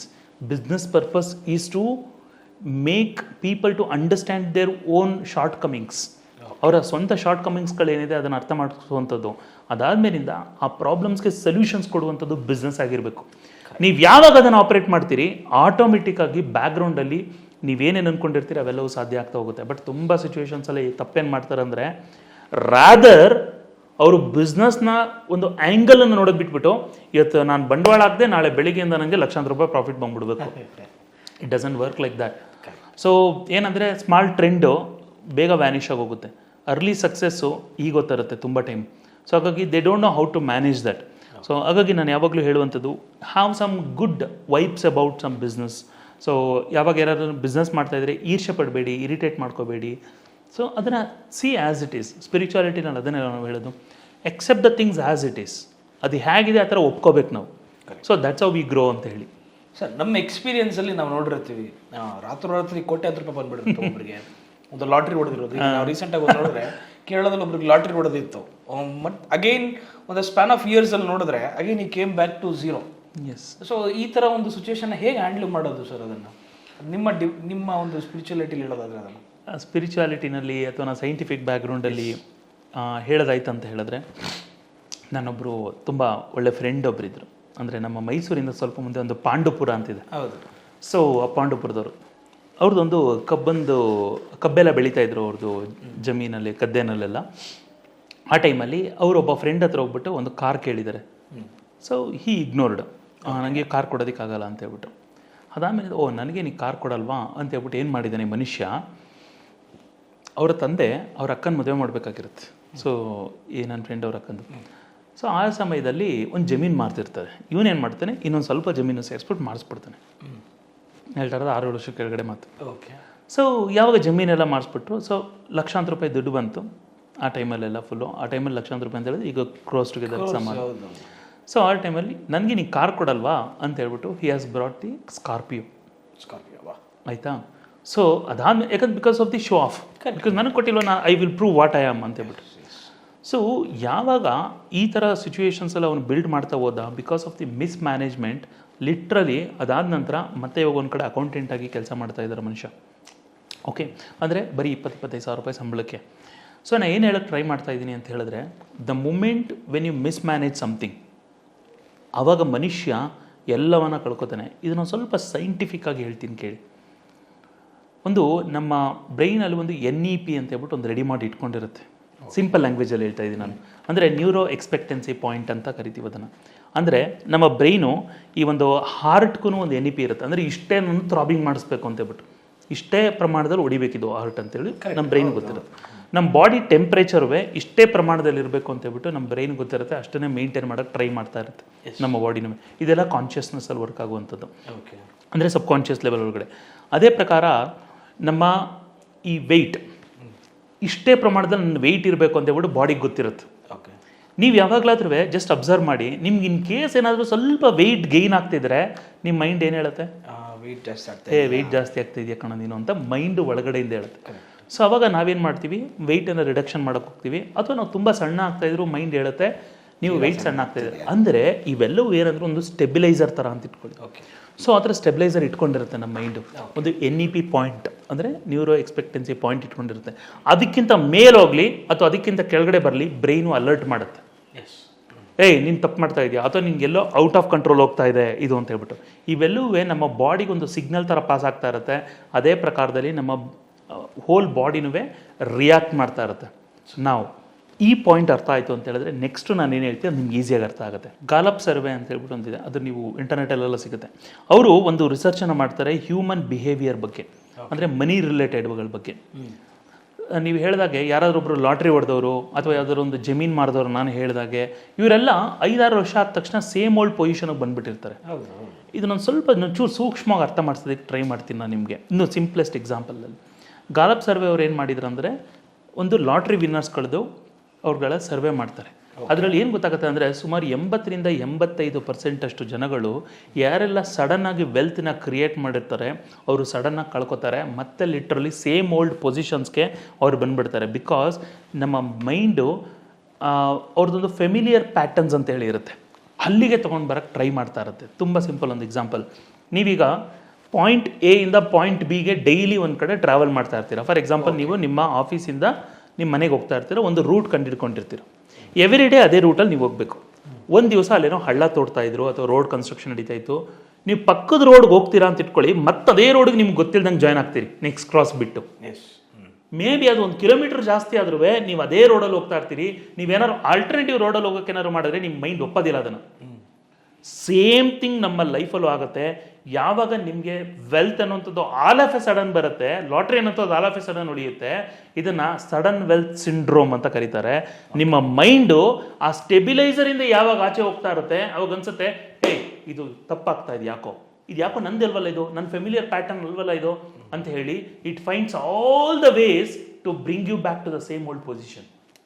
ನೀವೆಲ್ಲಿದ್ರಿ ಅಲ್ಲಿಗೆ ಕರ್ಕೊಂಡು ಬಂದು ನಿಲ್ಸೋದಕ್ಕೆ ಇರುವಂಥ ಎಲ್ಲ ಪ್ರಯತ್ನಗಳನ್ನ ಬ್ರೈನ್ ಮಾಡುತ್ತೆ, ನಮ್ಮ ಮೈಂಡ್ ಮಾಡುತ್ತೆ, ಕರ್ಕೊಂಡು ಬಂದು ಅಲ್ಲಿಗೆ ವಾಪಸ್ ನಿಲ್ಸುತ್ತೆ. ಬಿಕಾಸ್ ಅದಕ್ಕೆ ತಡ್ಕೊಳಕ್ಕಾಗಲ್ಲ, ಔಟ್ ಆಫ್ ಸಿಲೆಬಸ್ ಅಲ್ಲ ಇದು, ಔಟ್ ಆಫ್ ಸಿಲೆಬಸ್ ಆಗೋಗಿರುತ್ತೆ. ಸೊ ಅದಕ್ಕೆ ತಡ್ಕೊಳ್ಳೋದಕ್ಕಾಗಲ್ಲ all of a sudden. And it's feels that okay ಇದು ಯಾಕೋ ನನ್ಗೆ ವರ್ಕ್ ಆಗ್ತಾ ಇಲ್ಲ ಇದು ಅಂತ ಹೇಳ್ಬಿಟ್ಟು ಅಂದ್ಕೊಂಡು ಮತ್ತೆ ಎಲ್ಲ ವೇರಿಯಸ್ ಪ್ಯಾಟರ್ನ್ಸ್ಗಳನ್ನು ಯೋಚನೆ ಮಾಡಿ ನಿಮ್ಮನ್ನು ಅಲ್ಲೇ ಕರ್ಕೊಂಡು ಬಂದು ನಿಲ್ಸುತ್ತೆ. ದಿಸ್ ಈಸ್ ಬೈ ಸೊ ನಮ್ಮ ಮೈಂಡನ್ನು ಪ್ರಾಪರಾಗಿ ಶೇಪ್ ಮಾಡ್ದೇನೆ. ಇನ್ಫ್ಯಾಕ್ಟ್ ನಮ್ಮ ಸೆಷನ್ಸ್ಗಳಲ್ಲಿ ಅದನ್ನೇ ಹೇಳ್ತಾ ಇರ್ತೀವಿ. If you want to become crorepati, first you should imitate as your thought process you already become a crorepati ಅಂತ. ಯಾಕಂದರೆ ನೀವು ಆಲ್ರೆಡಿ ಕೋಟ್ಯಾಧಿಪತಿ ಆಗಿದ್ದೀನಿ ಅಂತ ಯೋಚನೆ ಮಾಡಿದಾಗ ಮಾತ್ರ ಮೈಂಡ್ ಅದನ್ನು ತಡ್ಕೊಂಡು ಇಟ್ಕೊಂಡಿರುತ್ತೆ. ಅಂದರೆ ನಾನು ತಡ್ಕೋಬಹುದು ಅಂತ ಹೇಳೋ ಅದಕ್ಕೊಂದು ಆಲ್ರೆಡಿ ಪಾಯಿಂಟ್ ಮಾಡಿರ್ತೀರ. ನಾವೊಂದು ಮನೆ ಕಟ್ತಾ ಇದ್ದೀನಿ, ಬೇಡ ನಾನೊಂದು ದೊಡ್ಡ ಸಂಸ್ಥೆಗೆ ಹೋಗ್ತಾ ಇದ್ದೀನಿ, ಅಥವಾ ಹತ್ರ 1 ಕೋಟಿ ಬಂದಿದೆ ಅಂದರೆ ಯಾರಿಗೂ ಹೇಳ್ಬೇಡ, ಇದನ್ನ ಸೀಕ್ರೆಟ್ ಆಗಿಡು, ಅದು ಹೇಳಿದ್ರೆ ಅದು ಹೋಗ್ಬಿಡ್ತು ನಿನ್ಗೆ ಅಷ್ಟೇ, ಆಮೇಲೆ ಅದು ನಿಲ್ಲಲ್ಲ ನಿನ್ನ ಹತ್ರ ಅಂತ ಒಂದು ಮೈಂಡ್ ರೆಡಿ ಮಾಡ್ಕೊಂಡ್ಬಿಟ್ಟಿರುತ್ತೆ. ಈ ಹಳೆ ಕಾಲದವ್ರು ಸ್ವಲ್ಪ ಹಾಗೆ ಇರ್ತಾರೆ. ಸೊ ಇದು ಸೈಂಟಿಫಿಕ್ ಆಗಿ ಹೇಳೋದಾದ್ರೆ ಇದನ್ನ ಹೇಗೆ ಎಕ್ಸ್ಪ್ಲೈನ್ ಮಾಡ್ಬೋದು ಸರ್ ನೀವು? ನಿಮ್ಗೆ ಇದನ್ನ ಸೈಂಟಿಫಿಕ್ ಆಗು ಹೇಳ್ತೀನಿ, ಜೊತೆಗೆ ಸ್ವಲ್ಪ ಸ್ಪಿರಿಚುವಲ್ ಆಗು ಹೇಳ್ತೀನಿ. ಫಸ್ಟ್ ಸ್ಪಿರಿಚುವಲ್ ಆಗಿ ಹೇಳ್ತೀನಿ. ಏನಂದರೆ ದರ್ ಇಸ್ ಸಮಥಿಂಗ್ ಕಾಲ್ಡ್ ದೃಷ್ಟಿ. ಅದು ಆಯಿತಾ? ಸೊ ಯಾವಾಗ ನಿಮ್ಮ ಹತ್ರ ಸಡನ್ ಆಗಿ ವೆಲ್ತ್ ಇದೆ ಅಥವಾ ನೀವು ತುಂಬ ಇರುವಂಥ ಲೆವೆಲ್ಲವರಿಂದನೂ ಮೇಲ್ಗಡೆ ಇದ್ದೀರಾ ಅಂತ ಗೊತ್ತಾಗುತ್ತೆ, ಜನಗಳ ದೃಷ್ಟಿ ಯಾವಾಗ ಬೀಳುತ್ತೆ ಪತನ ಅಲ್ಲಿಂದ ಸ್ಟಾರ್ಟ್ ಆಗುತ್ತೆ. ಅಂದರೆ ನೀವು ಹೇಳ್ತಿರೋ ದೃಷ್ಟಿ ಇದೆ ಆಗಿದೆ, 100% ಇದೆ, ವರ್ಕ್ ಆಗುತ್ತದು. ಸೊ ಅದಕ್ಕೆ ನಾವು ಯಾವಾಗಲೂ ಹೇಳೋದು, ನೀವು ಯಾವಾಗಲೂ ಗೃಹ ಪ್ರವೇಶಕ್ಕೆ ಕರೀರಿ ಹೊರ್ತು ಗುದ್ಲಿ ಪೂಜೆಗೆ ಕರಿಬೇಡಿ ಅಂತ. ಓಕೆ. ಸೊ ನೀವು ಅಚೀವ್ ಮಾಡಾದ್ಮೇಲಿಂದ ಮಾಡಿ. ಬಟ್ ಅದಕ್ಕೂ ಮುಂಚೆ ಹೇಳಿದ್ರೆ ಸಾಕಷ್ಟು ವಿಘ್ನಗಳು ಬರುತ್ತೆ. ಇದು ಸ್ಪಿರಿಚುವಲ್ ಆ್ಯಂಗಲ್, ಇದನ್ನ ದೃಷ್ಟಿ ಅಂತೇಳಿ ಕರಿತೀವಿ. ನಾವು ಅಕ್ಸೆಪ್ಟ್ ಮಾಡ್ಕೋಬೇಕಾಗಿ 100%. ಸೊ ಯಾಕಂದರೆ ನನ್ನ clients experience may be so ಕೆಲವರು ದೈವಾತ್ಮರು ಇರ್ಬೋದು, ಅವ್ರಿಗೆ ತಗಲ್ದೇ ಇರ್ಬೋದು, but I'm talking so common ಆಗಿ ಎಲ್ರಿಗೂ ಅಪ್ಲಿಕೇಬಲ್ ಆಗುವಂಥದ್ದು. 95% ಆಫ್ ದ ಟೈಮ್ ಆ ದೃಷ್ಟಿಯಿಂದನೇ ತುಂಬ ಜನಗಳು ಮೇಲೋಗಿರೋರು ಆಲ್ ಆಫ್ ಎ ಸಡನ್ ಕೆಳಗಡೆ ಬಿದ್ದಿರ್ತಾರೆ. ಹಾಗಾಗಿ ತುಂಬ ಒಂದು ಮಾತು ಹೇಳ್ತಾರಲ್ಲ ಹಿರಿಯರು, ಜನಗಳ ಕಣ್ಣಿಗೆ ಎಲ್ಲನೂ ಸುಟ್ಟೋಗುತ್ತೆ ಆ ಥರ. ಯಾರು ಕಣ್ಣು ಬಿದ್ದರೂ ತಡಿಬೋದು, ಜನಗಳ ಕಣ್ಣು. ಸೊ ಹಾಗಾಗಿ ನೀವೇನೇ ಮಾಡಿದ್ರು ಪ್ರೈವೇಟ್ ಆಗಿ ಮಾಡಬೇಕು. This is spiritual angle. ನಿಮಗೆ ಸೈಂಟಿಫಿಕಲಿ ಹೇಳೋದಾಯಿತು ಅಂತ ಹೇಳಿದ್ರೆ, ನಮ್ಮ ಮೈಂಡ್ ಯಾವಾಗಲೂ ಒಂದು ಸೋಷಿಯಲ್ ವ್ಯಾಲಿಡೇಷನ್ ಅಂತ ಕರಿತೀವಿ. ಅದನ್ನು ಯಾವಾಗಲೂ ಸೀಕ್ ಮಾಡ್ತಾ ಇರುತ್ತೆ, ಯಾವಾಗಲೂ ಅದು ಬೇಕು ಅಂತ ಹೇಳ್ಬಿಟ್ಟು ಅನ್ಕೊತಾ ಇರುತ್ತೆ. ನೋಡಿ, ಫಾರ್ ಎಕ್ಸಾಂಪಲ್ ನೀವು ಯಾರ ಹತ್ರ ಹೋಗ್ಬಿಟ್ಟು ಒಂದು ಬಿಸ್ನೆಸ್ನ ಸ್ಟಾರ್ಟ್ ಮಾಡಬೇಕು ಅಂತಿದ್ದೀರಾ ಅಂತ ಇಟ್ಕೊಂಡು ಒಂದು ಎಕ್ಸಾಂಪಲ್ ಸಿಂಪಲ್. ನೀವು ಬಿಸ್ನೆಸ್ ಸ್ಟಾರ್ಟ್ ಮಾಡಬೇಕು ಅಂತ ಹೇಳಿದ ತಕ್ಷಣ ಏನಾಗುತ್ತೆ, ನೀವು ಯಾವುದೋ ಒಬ್ಬ ವ್ಯಕ್ತಿ ಹತ್ರ ಹೋಗ್ತೀರಿ, ನಿಮ್ಮ ಫ್ರೆಂಡ್ಸ್ ಹತ್ರ ಹೋಗ್ಬಿಟ್ಟು ಹೇಳ್ತೀರಿ ನಾವು ಬಿಸ್ನೆಸ್ ಸ್ಟಾರ್ಟ್ ಮಾಡಬೇಕು ಅಂತ ಅಂದ್ಕೊಂಡಿದ್ದೀನಿ. ಆಗ ಅವರೊಂದು ಇಮಿಡಿಯೇಟ್ ಒಂದು ಫೀಡ್ಬ್ಯಾಕ್ ಕೊಡ್ತಾರೆ ನಿಮಗೆ. ಅದನ್ನು ನಾವು ಸ್ಪಾಟ್ ಫೀಡ್ಬ್ಯಾಕ್, ಅದೇನಾದ್ರು ಪಾಸಿಟಿವ್ ಆಗಿತ್ತು ಅಂತ ಇಟ್ಕೊಳ್ಳಿ. ಎಂತ ಮಾರೇ ನೀನು, ಪರವಾಗಿಲ್ಲ ಬಿಸ್ನೆಸ್ ಎಲ್ಲ ಸ್ಟಾರ್ಟ್ ಮಾಡ್ತಾ ಇದ್ದೀರಾ, excellent, wow I'm so happy ನೀವೆಲ್ಲ ಬಿಸ್ನೆಸ್ ಸ್ಟಾರ್ಟ್ ಮಾಡ್ತಾ ಇರೋದಕ್ಕೆ ಅಂತ ಹೇಳಿದ್ರು ಅಂತ ಇಟ್ಕೊಳ್ಳೋಣ. ಆವಾಗ ನಿಮಗೊಂದು ವ್ಯಾಲಿಡೇಷನ್ ಸಿಕ್ತು. ಏನಂತ, ಓಹೋ ನಾನಿವಾಗ ಇವ್ರಿಗೆ ಹೇಳಿದೆ ಸೊ ದಟ್ ನನಗೆ ಖುಷಿ ಆಯಿತು. ಆವಾಗ ನಾನು ನಿಮ್ಗೆ ಆವಾಗಲೇ ಒಂದು ಹೇಳಿದೆ, ಡೋಪಮಿನ್, ಅದೊಂದು ಕಿಕ್ ಆಯ್ತು ನಿಮಗೆ, ಅದೊಂದು ಹ್ಯಾಪಿ ಹಾರ್ಮೋನ್ಸ್ ರಿಲೀಸ್ ಆಯಿತು. ಅದಾದ್ಮೇಲಿಂದ ನೀವೇನು ಮಾಡ್ತೀರಿ, ಒಂದು ತಿಂಗಳಿಗೆ ಒಬ್ಬನಿಗೇನೋ ಹೇಳಿದ್ರಿ, ಅದೊಂದು ಇನ್ನೊಬ್ಬ ಯಾರೋ ಫ್ರೆಂಡ್ ಒಬ್ಬರು ಸಿಗ್ತಾರೆ, ಅವ್ರ ಜೊತೆ ಕಾಫಿ ಕುಡಿತಾ ಇರ್ತೀರಿ. ಆವಾಗ ನಿಮ್ಮ ರಿಲೇಷನ್ನು ಯಾರೋ ಒಬ್ಬರು ಸಿಗ್ತಾರೆ, ಅವ್ರಿಗೆ ಹೇಳ್ತೀರಿ ನಾವು ಬಿಸ್ನೆಸ್ ಸ್ಟಾರ್ಟ್ ಮಾಡಬೇಕು ಅಂದ್ಕೊಂಡಿದ್ದೀನಿ ಅಂತ. ಆವಾಗ ಅವರು ಹೇಳ್ತಾರೆ, ವಾವ್ ಬಿಸ್ನೆಸ್ ಸ್ಟಾರ್ಟ್ ಮಾಡ್ತೀವಿ, ಅಮೇಝಿಂಗ್, ಸೊ ರಿಯಲಿ ನಿಮ್ಮ ಜೊತೆಲಿದ್ದವರೆಲ್ಲ ಅಲ್ಲಿ ಇಲ್ಲಿ ಓಡಾಡ್ಕೊಂಡಿದ್ದಾರೆ, ನೀವು ಬಿಸ್ನೆಸ್ ಸ್ಟಾರ್ಟ್ ಮಾಡ್ತಾ ಇದ್ದೀರ ಅಂದರೆ ರಿಯಲಿ ಗ್ರೇಟ್. ಹಾಗೆ ಹೇಗೆ ನಿಮ್ಮೊಂದು ಸೋಷಿಯಲ್ ವ್ಯಾಲಿಡೇಷನ್ ಸಿಕ್ತು, ಮತ್ತು ಡೋಪಮಿನ್ ಸಿಕ್ತು. ನಿಮ್ಮ ಮೈಂಡ್ ಏನು ಯೋಚನೆ ಮಾಡುತ್ತೆ ಅಂತ ಹೇಳಿದ್ರೆ, ಅರರರೆ ನಾನು ರಿಯಲ್ ಆಗಿ ಸ್ಟಾರ್ಟ್ ಮಾಡೋದಕ್ಕಿಂತ ಹೇಳ್ಕೊಂಡು ಬರೋದ್ರಲ್ಲೇ ಜಾಸ್ತಿ ಕಿಕ್ಕಿದೆ ಅಲ್ವಾ ಅಂತ ನಿಮ್ಮ ಮೈಂಡ್ ಯೋಚನೆ ಮಾಡುತ್ತೆ. ನೀವು ಯಾವಾಗ ತಿಂಗಳಿಗೊಬ್ಬಂಗೆ 6 ತಿಂಗಳಿಗೊಬ್ಬಂಗೆ ಹೇಳ್ತಾ ಬರ್ತಿರ್ತೀರಿ, ಅದನ್ನು ವಾರಕ್ಕೊಂದ್ಸಲ ಹೇಳೋಕ್ಕೆ ಸ್ಟಾರ್ಟ್ ಮಾಡ್ತೀರಿ, ದಿನಕ್ಕೊಂದ್ಸಲ ಹೇಳೋಕ್ಕೆ ಸ್ಟಾರ್ಟ್ ಮಾಡ್ತೀರಿ. ನಾನು ರಿಯಲ್ ಆಗಿ ಮಾಡೋದಕ್ಕಿಂತನೂ ಹೇಳ್ಕೊಂಡು ಬರೋದ್ರಲ್ಲೇ ಜಾಸ್ತಿ ನನಗೆ ಖುಷಿ ಸಿಗ್ತಾ ಇದೆ ಅಂತ ಹೇಳ್ಬಿಟ್ಟು ನಿಮ್ಮ ಮನಸ್ಸಿಗೆ ಅನ್ನಿಸ್ತಕ್ಕೆ ಸ್ಟಾರ್ಟ್ ಆದಾಗ, it starts to promote to do more. ನಿಮ್ಮನ್ನ ಇನ್ನೂ ಮಾಡೋದಕ್ಕೆ ಆ ಡೋಪಮಿನ್ ಕಿಕ್ ಅದಕ್ಕೆ ಬೇಕನ್ನೋ ಕಾರಣಕ್ಕೆ ಮತ್ತೆ ನಿಮ್ಮ ಕೈನಲ್ಲಿ ನಾನು ಬಿಸ್ನೆಸ್ ಮಾಡ್ತಾಯಿದ್ದೀನಿ ಅಂತ ಹೇಳ್ಬಿಟ್ಟು ಹೇಳ್ಸ್ಕೊಂಡು ಬರುತ್ತೆ. ಅದಾದಮೇಲೆ ಇದೇನಾಗುತ್ತೆ, over a period of time again ದೃಷ್ಟಿ ಪ್ಲಸ್ ಈ ನಿಮ್ಮ ಓನ್ ಮೈಂಡ್ ಪ್ಯಾಟರ್ನ್ಸ್ ಇವೆಲ್ಲವೂ ಸೇರಿ ನೀವು ಬಿಸ್ನೆಸ್ ಸ್ಟಾರ್ಟ್ ಮಾಡದೇ ಇರೋಗಿ ಮಾಡ್ಬಿಡುತ್ತೆ. ಇದ್ರ ಜೊತೆಗೆ ಇನ್ನೊಂದು ಪಾಯಿಂಟನ್ನು ಎಕ್ಸ್ಟ್ರಾ ಹೇಳೋದಾಯ್ತಂದರೆ, ನೀವು ಬಿಸ್ನೆಸ್ನ ಸ್ಟಾರ್ಟ್ ಮಾಡ್ತಾ ಇದ್ರೆ ನಿಮ್ಮ ಬಿಸ್ನೆಸ್ಸಿಂದ ಬೇರೆಯವ್ರಿಗೆ ಅನುಕೂಲ ಆಗುತ್ತೆ ಅನ್ನೋದಾಯ್ತು. ಈಗ ಯಾರೊಬ್ರು ನಿಮ್ಮ ಕ್ಲೈಂಟ್ ಇದ್ದಾರೆ, ಅವ್ರ ಹತ್ರ ಸ್ಟಾರ್ಟ್ ಮಾಡ್ತಾ ಇದ್ದೀನಿ ಅಂತ ಹೇಳಿದ್ರಲ್ಲಿ ತಪ್ಪಿಲ್ಲ, ನಾನು ಅದನ್ನು ಹೇಳ್ತಾ ಇಲ್ಲ. ನಾ ಹೇಳ್ತಾ ಇರೋದು, ನೀವು ಆಲ್ರೆಡಿ ಯಾರೊಬ್ಬ ನಿಮ್ಮ ನೋಡಿ ಆಲ್ರೆಡಿ ಹೊಟ್ಟೆ ಹುರ್ಕೋತಾ ಇರ್ತಾನೆ ಅಂತ ಇಟ್ಕೊಳ್ಳಿ, ಅವನ ಹತ್ರ ಹೋಗ್ಬಿಟ್ಟು ಹೇಳ್ಬೇಡಿ ಅಂತ ನಾನು ಹೇಳ್ತಾ ಇರೋದು. ದ ಪವರ್ ಆಫ್ ಡೊನೇಷನ್ ಅನ್ನೋ ಒಂದು ವರ್ಡ್ ಹೇಳ್ತಿರ್ತೀರಿ ನೀವು, ಅಂದ್ರೆ ಟೈಪಿಂಗ್ ಅಂತ ನಾವು ಕರೀತಾರೆ ಅದಕ್ಕೆ. ಸೊ ಅದ್ರ ಬಗ್ಗೆ ಒಂದು ಸೈಂಟಿಫಿಕಲ್ಲಿ ಹೇಳೋದಾದ್ರೆ ಸರ್, ಸೊ ನೋಡಿ, ನಾನು ಇದನ್ನು ಯಾವಾಗಲೂ ತುಂಬ ಗೌರವಿಸ್ತೀನಿ. ನಾವು ಅರ್ನ್ ಮಾಡುವಂಥ ಎಲ್ಲ ದುಡ್ಡು ಮೇಲೆ ನಮಗೆ ಹಕ್ಕಿಲ್ಲ. ಇದನ್ನು ತುಂಬ ಟೈಮ್ ಹೇಳಿದ್ದೀನಿ ನಾನು. ನಾವೇನೇ ದುಡಿದ್ರೂ 10% ನಂದಲ್ಲ ಅಂಥೇಳಿ ಮತ್ತೆ ನಾವು ಸಮಾಜಕ್ಕೆ ಕೊಡಬೇಕು. ಓಕೆ. ಸೊ ಯಾವಾಗ ನಾವು ಜಾಸ್ತಿ ಕೊಡ್ತಾ ಬರ್ತೀವಿ, ಲಾ ಆಫ್ ಕರ್ಮ, ಸೊ ಅದ್ರ ಪ್ರಕಾರ ನಮ್ಗೆ ಅದು ಬರಲೇಬೇಕು, ಬಂದೇ ಬರುತ್ತೆ. ಆದರೆ ನಾನು ಇವಾಗ 10 ರೂಪಾಯಿ ಕೊಡ್ತಾ ಇದ್ದೀನಿ, ನಾನು 100 ರೂಪಾಯಿ ಬರಲಿ ಅನ್ನೋ ಇಂಟೆಂಟಿಂದ ಕೊಡೋದಲ್ಲ. ಬಟ್ ನನಗೇನು ಬರುತ್ತೆ, I am going to donate to people. ನಾನು ಜನಗಳಿಗೆ ಕೊಡ್ತೀನಿ, ಧರ್ಮನ ಮಾಡ್ತೀನಿ. The moment when you do that, so ನಿಮಗೆ ಒಂದು ಹೈಯರ್ ಇಂಟೆಲಿಜೆನ್ಸಿಂದ ಒಂದು ಬ್ಲೆಸ್ಸಿಂಗ್ ಸಿಗುತ್ತೆ. ಸೈಂಟಿಫಿಕಲಿ ಹೆಂಗೆ ವರ್ಕ್ ಆಗುತ್ತೆ ಅಂತ ಹೇಳ್ತೀನಿ ಕೇಳಿ. ನೀವು ಯಾವಾಗ ಈ ಥರ ಡೊನೇಷನನ್ನು ಮಾಡ್ತೀರಿ, ನಿಮ್ಮ ಹೃದಯ ಹಗುರ ಆಗುತ್ತೆ. ಇದನ್ನು ಯಾರು ಬೇಕಾದರೂ ಅಬ್ಸರ್ವ್ ಮಾಡಿ. ನೀವು ಯಾವಾಗ ಒಬ್ರಿಗೆ ದುಡ್ಡು ಕೊಡ್ತೀರಿ, ನಿಮ್ಮ ಹೃದಯ ಹಗುರ ಆಗುತ್ತೆ. ಅಂದರೆ ಯು ಫೀಲ್ ಸೋ ಲೈಟ್. ಮತ್ತು ನಿಮ್ಗೊಂಥರ ಖುಷಿ ಆಗುತ್ತೆ ಒಳಗಡೆಯಿಂದ. ಅಯ್ಯೋ ನಾವು ಕೊಡಬೇಕಲ್ಲ ಅಂತ ಕೊಡೋದು ಬೇರೆ. ಬಟ್ ನೀವು ಹೃದಯಪೂರ್ವಕವಾಗಿ ಯಾವಾಗ ಕೊಡ್ತೀರಿ, ಆವಾಗ ಆಟೋಮೆಟಿಕಲಿ ನಿಮ್ಗೆ ಏನನ್ಸುತ್ತೆ, ಖುಷಿ ಆಗುತ್ತೆ ಒಳಗಡೆಯಿಂದ. ಆ ಖುಷಿ ಆದಾಗ ಡೋಪಮಿನ್ ಅನ್ನುವಂಥ ಒಂದು ಹಾರ್ಮೋನ್ಸ್ ರಿಲೀಸ್ ಆಗುತ್ತೆ. ದೆನ್ ನೀವು ಒಂದು ಡಿಸಿಷನ್ನ ತಗೊಳ್ತೀರಾ. ಭಾಳ ಸೂಕ್ಷ್ಮವಾಗಿ ಅರ್ಥ ಮಾಡ್ಕೊಳ್ಳಿ ಇದನ್ನು, ಇಟ್ಸ್ ವೆರಿ ಎಸೆನ್ಷಿಯಲ್. ನಿಮಗೆ ಏನು ಡಿಸಿಷನ್ ತೊಗೊಂಡಿದ್ದೀರಾ ನೀವೀಗ, ನನಗೆ ಏನೇ ದುಡ್ಡು ಬಂದ್ರೂ ನಾನು 10% ದಾನ ಮಾಡ್ತೀನಿ. ನಾನು ಯಾವಾಗ 10% ದಾನ ಮಾಡಿದೆ, ಯಾವಾಗ ಸಮಾಜಕ್ಕೆ ಕೊಟ್ಟೆ, ಅರ್ಹರಿಗೆ ಕೊಟ್ಟೆ, ಆವಾಗ ನನ್ನ ಬ್ರೈನಲ್ಲಿ ಡೋಪಮಿನ್ ರಿಲೀಸ್ ಆಯಿತು. Brain wants it more. Brain ನಮಗೆ ಇನ್ನೂ ಬೇಕು ಅಂತ ಹೇಳುತ್ತೆ. ಹಾಗಾಗಿ ನಾನು 10% ದಾನ ಮಾಡಬೇಕು ಅಂದರೆ ನಾನು ಅರ್ನಿಂಗ್ ಜಾಸ್ತಿ ಮಾಡಬೇಕು, ನನಗೆ ಜಾಸ್ತಿ ದಾನ ಮಾಡೋ ಖುಷಿ ಸಿಗುತ್ತೆ ಅನ್ನೋ ಕಾರಣಕ್ಕೆ it starts to give you an ideas to earn more. ನಿಮಗೆ ವೆಲ್ತನ್ನು ಕ್ರಿಯೇಟ್ ಮಾಡೋದಕ್ಕೆ, ದುಡ್ಡನ್ನು ಸಂಪಾದನೆ ಮಾಡೋದಕ್ಕೆ ನಿಮಗೆ ಜಾಸ್ತಿ ಐಡಿಯಾಸ್ಗಳನ್ನು ಕೊಡುತ್ತೆ. ಯಾಕಂದರೆ ಅದಕ್ಕೂ ಸ್ವಾರ್ಥ ಇದೆ. ಸೊ ನನಗೆ ಡೋಪಮೀನ್ ಕಿಕ್ ಬೇಕು ಅನ್ನೋ ಕಾರಣಕ್ಕೆ that also starts to promote you, ನಿಮ್ಮ ತುಂಬ ದಾನ ಮಾಡಲಿಕ್ಕೆ. ಹಾಗಾಗಿ ಇಟ್ಸ್ ಅ ಸೈಂಟಿಫಿಕ್ ಥಿಂಗ್. ನೀವು ಎಷ್ಟು ದಾನ ಮಾಡ್ತೀರಾ ಸೊ ದೇವರು ನಮಗೆ ಇವತ್ತು ನಾವು ಇರುವಂಥ ಶೈಲಿ ಎಷ್ಟೋ ಜನಗಳ ಕನಸು. ಹೌದು, ಅಬ್ಸಲ್ಯೂಟ್ಲಿ ರೈಟ್. ಸೊ ಆ ದೇವರು ನಮ್ಗೆ ಇಷ್ಟೊಂದೆಲ್ಲ ಕೊಟ್ಟಿದ್ದಾನೆ ಅಂತ ಹೇಳಿದ್ರೆ we should be grateful to him. And ನಮ್ಗೆ ಕೊಟ್ಟಿರುವಂಥ ಅಮೌಂಟಲ್ಲಿ ಸ್ವಲ್ಪ ನಾವು ದಾನ ಮಾಡೋದ್ರಲ್ಲಿ ತಪ್ಪಿಲ್ಲ. ಹಂಗಾಗಿ ನಾನು ಯಾವಾಗಲೂ ಹೇಳ್ತೀನಿ, if you are a businessman, ನೀವು ಎಂಟರ್ಪ್ರಿನಿಯರ್ ಆಗಿರಿ, ಜಾಬಲ್ಲಿರಿ, ನಿಮ್ಗೆ 1,000 ರೂಪಾಯಿ ಬರ್ತಾ ಇದೆಯಾ, start donating small amount. 1% start ಮಾಡಿ, ಬಟ್ ಗೋ ಅಪ್ ಟು 10%. ಹಾಗಂತ ನಂತರ ತುಂಬ ಇನ್ಸ್ಟಿಟ್ಯೂಷನ್ಸ್ಗಳು ಅಪ್ರೋಚ್ ಮಾಡ್ತಾರೆ, ನೀವು ಅಲ್ಲಿ ಮಾಡಿ ಇಲ್ಲಿ ಮಾಡಿ ಅಂತ ಬಿಟ್ಟು. So we have a refinement. Okay, so ಅಂದರೆ ನಮ್ಮದೇ ಆದಂಥ ದಾರಿಗಳಿದೆ, so what we are suppose to do ಅಂತ ಹೇಳಿ, ಅದನ್ನು ಬಿಟ್ಟು we don't deviate. So thank you so much, ನೀವು ಇಷ್ಟೊಂದು ಇನ್ಫಾರ್ಮೇಷನ್ ನಮಗೆ ಕೊಟ್ಟು ನನ್ನ ಒಂದು ಬ್ರೈನ್ನು ಕೂಡ ಒಂದು ಒಳ್ಳೆ ಎಕ್ಸರ್ಸೈಸ್ ಮಾಡ್ತಿದ್ರಿ. Thank you. ಸೊ ಇದಕ್ಕೂ ಮುಂಚೆ ಕೂಡ ವೆಲ್ತ್ ಬಗ್ಗೆ ಒಂದು ಇನ್ಫಾರ್ಮೇಟಿವ್ನ ಕೊಟ್ಟಿದ್ರು. ಈಗ ಸೈನ್ಸ್ ಆಫ್ ವೆಲ್ತ್ ಅನ್ನೋದ್ರ ಬಗ್ಗೆ ಒಂದು ಇನ್ಫಾರ್ಮೇಷನ್ ಕೊಟ್ಟಿದ್ದಾರೆ. ಇನ್ನು next inflation and portfolio management ಬಗ್ಗೆ ಒಂದು ಡೀಟೇಲ್ಡಾಗಿ ಎಕ್ಸ್ಪ್ಲೈನ್ ಮಾಡ್ತಾರೆ, ಹೇಗೆ ನಮ್ಮ ಪೋರ್ಟ್ಫೋಲಿಯೋನ ಮೇಂಟೈನ್ ಮಾಡಬೇಕು, ಇನ್ಫ್ಲೇಷನ್ ಅಂದರೆ ಏನು ಅನ್ನೋದ್ರ ಬಗ್ಗೆ ತುಂಬ ಹೆಚ್ಚಿನ ಮಾಹಿತಿಯನ್ನು ಕೊಡ್ತಾರೆ. Don't miss it, really don't miss it. ಇದು ಒಳ್ಳೆ ಆಪರ್ಚುನಿಟಿ ನಾವು ಕೂಡ ತಿಳ್ಕೊಳ್ಳೋದಕ್ಕೆ. So this is Chandan signing off, bye. Boss ವಾಲಾ, ಬಿ ದ ಬಾಸ್.